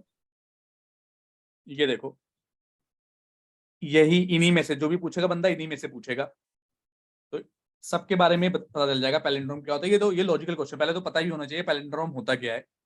तो देखो ये क्या लिखा है, palindrome number is a number that is same after reverse. Reverse करने के बाद भाई सेम हो तो उसे पैलिंड्रोम कहते हैं। 121 पैलिंड्रोम है। ओके। क्यों? क्योंकि उल्टा कर लो सीधा कर लो एक ही बात है। यस। 3 4 5 4 3 पैलिंड्रोम है। ठीक है। आप उसके बाद ये पढ़ो कि भाई क्या दिमाग, थोड़ा इसमें दिमाग लगता है ना, वो दिमाग कैसे लगेगा, एकदम से नहीं आएगा आपको। तो पहले थोड़ा बहुत एरे की चीजें समझो, जैसे मतलब पहले ऊपर से पढ़ते हुए आओगे तो शायद चीजें समझ में आए तुम्हें, धीरे धीरे समझ में आएगी। अब देखो इसमें लॉजिक क्या है, कभी भी अब इसको तुम्हें उल्टा करना है। ठीक है। आपको आप कैसे बता सकते हो कि कोई नंबर पैलिंड्रोम है या नहीं है? अपना दिमाग लगाओ, सिंपल दिमाग। तो आपको बिल्कुल अभी प्रोग्रामिंग भूल जाओ, कोई नंबर पैलिंड्रोम है या नहीं है अगर ये आपसे मैं पूछूं तो कैसे बता सकते हो आप कि उल्टा और सीधा सेम है या नहीं है? राइट। तो आपको दो चीज चाहिए। ठीक है। कैसे एल्गोरिथम बनाते हैं, इसका दिमाग देखो, इसका दिमाग कैसे लगाते हैं। सबसे पहले तो पैलिंड्रोम पता ही होना चाहिए ना क्या है।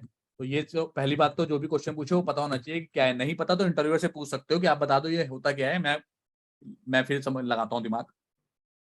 तो पैलिंड्रोम मतलब उल्टा, हिंदी ऐसे ही लिख दे रहा हूँ, हिंदी इंग्लिश में उल्टा सीधा सेम। तो ये आपको पहला चीज पता लग गई कि 1 2 1 पैलिंड्रोम है। यस। अब जरूरी नहीं है कि किसी ने 1 2 1 पास किया हो, आपको एक मेथड बनाना है, उसमें हो सकता है बंदे ने 1 2 2 पास किया हो, तो आपको रिटर्न करना है फॉल्स, और 1 2 1 पास करे तभी ट्रू रिटर्न करना है। क्लियर है? कोई डाउट या परेशानी यहां तक? क्लियर। क्लियर है। तो अब आपको पता है कि मैं कैसे कर सकता हूं ये प्रूफ कि ये पैलिंड्रोम है। एक ही तरीका है प्रूफ करने का कि एक जगह आप सेव कर लो। ये क्या तरीका है कि एक वेरिएबल में इंटीजर ए में सेव कर लो ये 1 2 1, राइट। एक दूसरा वेरिएबल बनाओ, उसमें किसी तरह से यूजिंग, अभी लिख ले रहा हूं, यूजिंग सम लॉजिक। क्या लॉजिक? अभी इसकी टेंशन नहीं लेनी, अभी तो खाली आप दिमाग में सोच रहे हो ना। Reverse the number, using some logic, number reverse करना है आपको एंड सेव, और इस बी में सेव करा लेना है। राइट। लॉजिक क्या होगा उसकी अभी टेंशन नहीं लेनी, अभी बताएंगे लॉजिक क्या होता है। तीसरा क्या है? कंपेयर ए बहुत है। Equal to b. ठीक है। If true then return, return मतलब वही console dot write line. Then क्या करना है आपको? Console dot write line number is palindrome, और एल्स, इफ एल्स लग जाएगा ना, अगर ट्रू है एल्स में क्या लिख देना है आपको?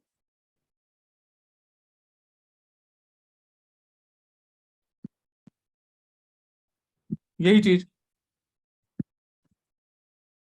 तो ये तीन चीज पहले सोचनी है। अगर कॉपी पेन में अगर इतना भी नहीं सोच पाए आप, फिर नहीं कर सकते। पर क्या ये सोचना उतना मुश्किल काम है या नहीं है? ये तो बड़ा सिंपल काम है ना। ये पैलिंड्रोम है या नहीं, मान लो पैलिंड्रोम आपको पता ही नहीं, तो इंटरव्यूअर से पूछो भाई पैलिंड्रोम होता क्या है, तो बोलेगा उल्टा सीधा सेम। तो आपको ठीक है, फिर तो आपको पता है उल्टा सीधा सेम, तो पहले सेम नंबर तो कोई बंदा देगा तो उसे तो सेव कराना ही कराना है। ये तो कोई पास जो भी बंदा, जो भी आप इनपुट लोगे यूजर से, वो देगा, तो इसको सेव करा लो। अब कोई लॉजिक लगा के उल्टा करना है और उसको बी में सेव करा लेना है, दोनों को कंपेयर कर लेना है। ट्रू आया तो पैलिंड्रोम, नहीं आया तो नॉट पैलिंड्रोम। क्या समझ पाए एल्गोरिथम कैसे बनाई मैंने? यस। कोई इसमें दिक्कत परेशानी हुई? मतलब बना पाओगे? कोई दूसरा चीज को लॉजिक पूछा या नहीं बना पाओगे? यस। बना पाओगे ना, क्योंकि ये तो ये तो समझ लो एक, आप रास्ते में जा रहे हो, अब आपको कोई सिचुएशन आ गई, तो अब आप उसे कैसे हैंडल कर रहे हो तो नॉर्मल चीज है, तो ये कोई बहुत बड़ी बात नहीं है। बस बड़ी बात क्या होगी कि ये लॉजिक आप कैसे निकालोगे, उल्टा कैसे करूं मैं? राइट। उल्टा कैसे करूं?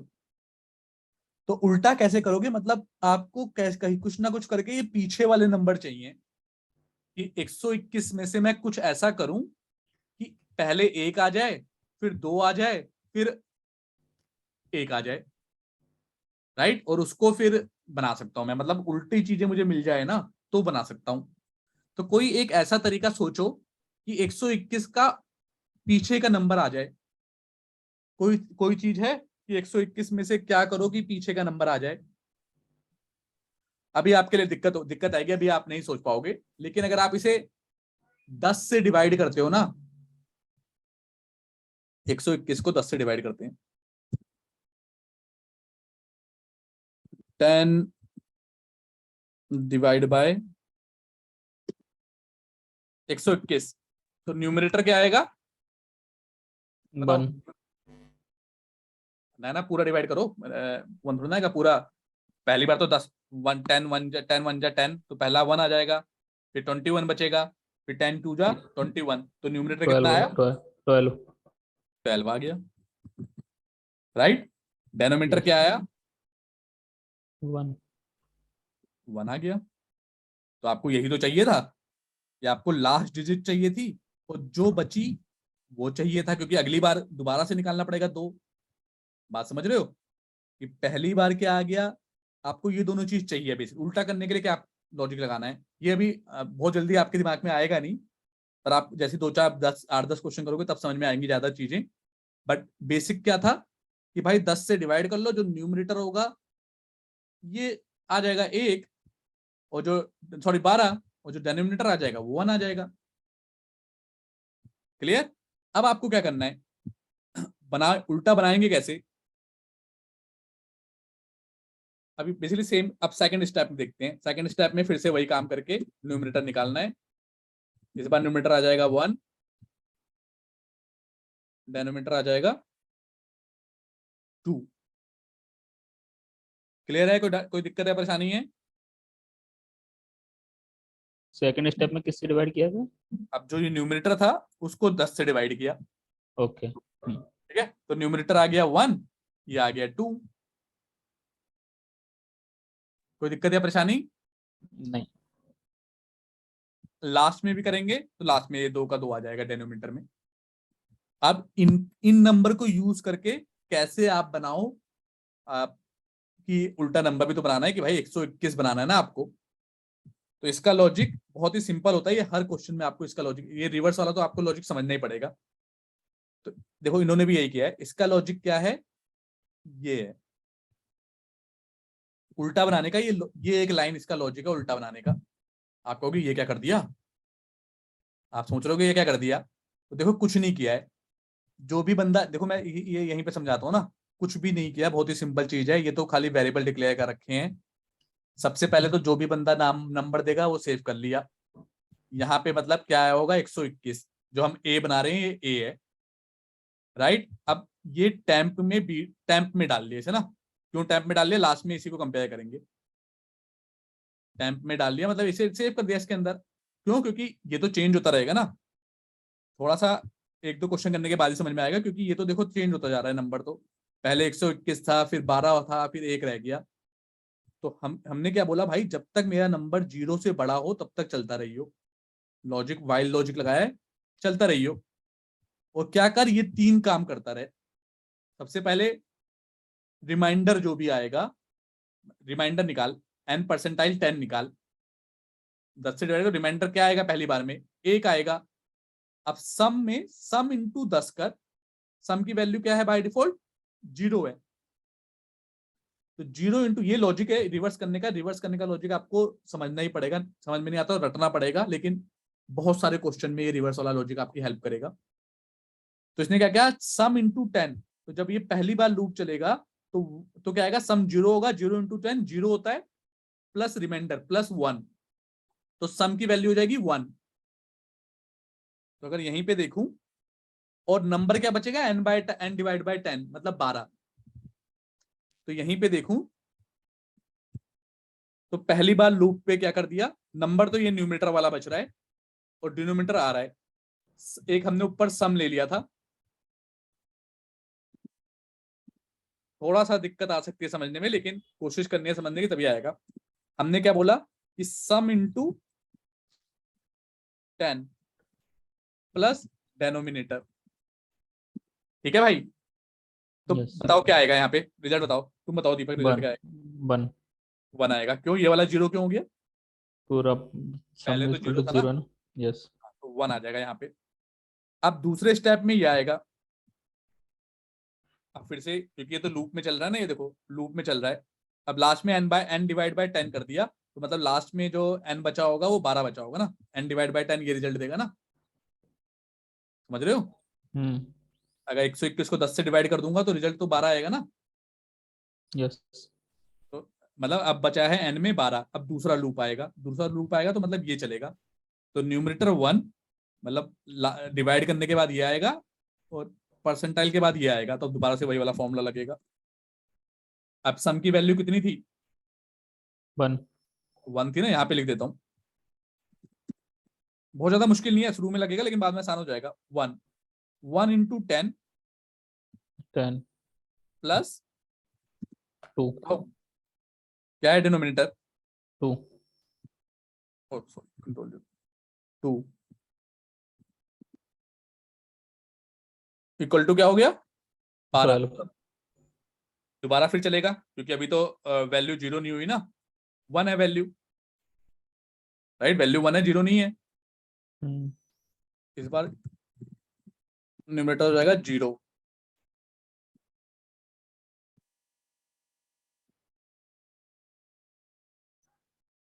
यही होगा इस बार या नहीं होगा?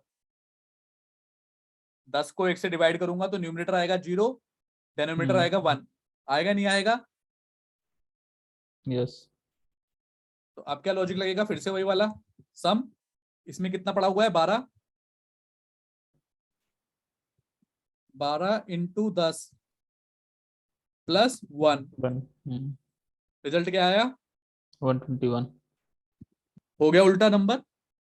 यस। ये बहुत ही मतलब इतना मुश्किल है नहीं जितना तुम्हें लग रहा है, शुरू में हो सकता लगे, लेकिन ये एक लॉजिक आपको रटना ही है क्योंकि बहुत बार उल्टा वाला बहुत सारे क्वेश्चन में हेल्प करेगा आपका। यहाँ पे जब देखोगे ना ये क्वेश्चंस, तो ये देखो रिवर्स नंबर, इसमें भी वाले क्वेश्चन में भी हेल्प करेगा, और ये उल्टा वाला लिखना पड़ेगा। ऐसे सारे लॉजिकल इसमें लिखे हुए होंगे, सारे लॉजिकल ना, जैसे फेबेनिकी सीरीज भी बहुत पूछते हैं। तो ये फेबेनिकी सीरीज क्या होती है, पहले तो ये पढ़ो कि क्या होती है। In case of next number is the sum of previous 2 number. तो 0 1, फिर 1 और 0 का सम 1, फिर 1 1 का सम 2, फिर 2 1 का सम 3, 3 2 का सम 5, 5 3 का 8। इस तरह की सीरीज को बोलते हैं फेबेनिकी सीरीज। तो ये प्रिंट कराना होगा तो कैसे कराओगे? इसका भी लॉजिक है, ये पढ़ना पड़ेगा आपको, समझना पड़ेगा। जैसे ही इतने वाले क्वेश्चन कर लोगे तो 99% इंटरव्यू में यही पूछते हैं। कर पाओगे या नहीं? यस। तुम कर पाओगे चारों या नहीं? हो जाएगा। लो ले लो ये। अब बंद करते हैं आज की क्लास, मिलेंगे कल की नेक्स्ट क्लास में, कल सेम 2 बजे। Okay. Okay bye bye. Bye.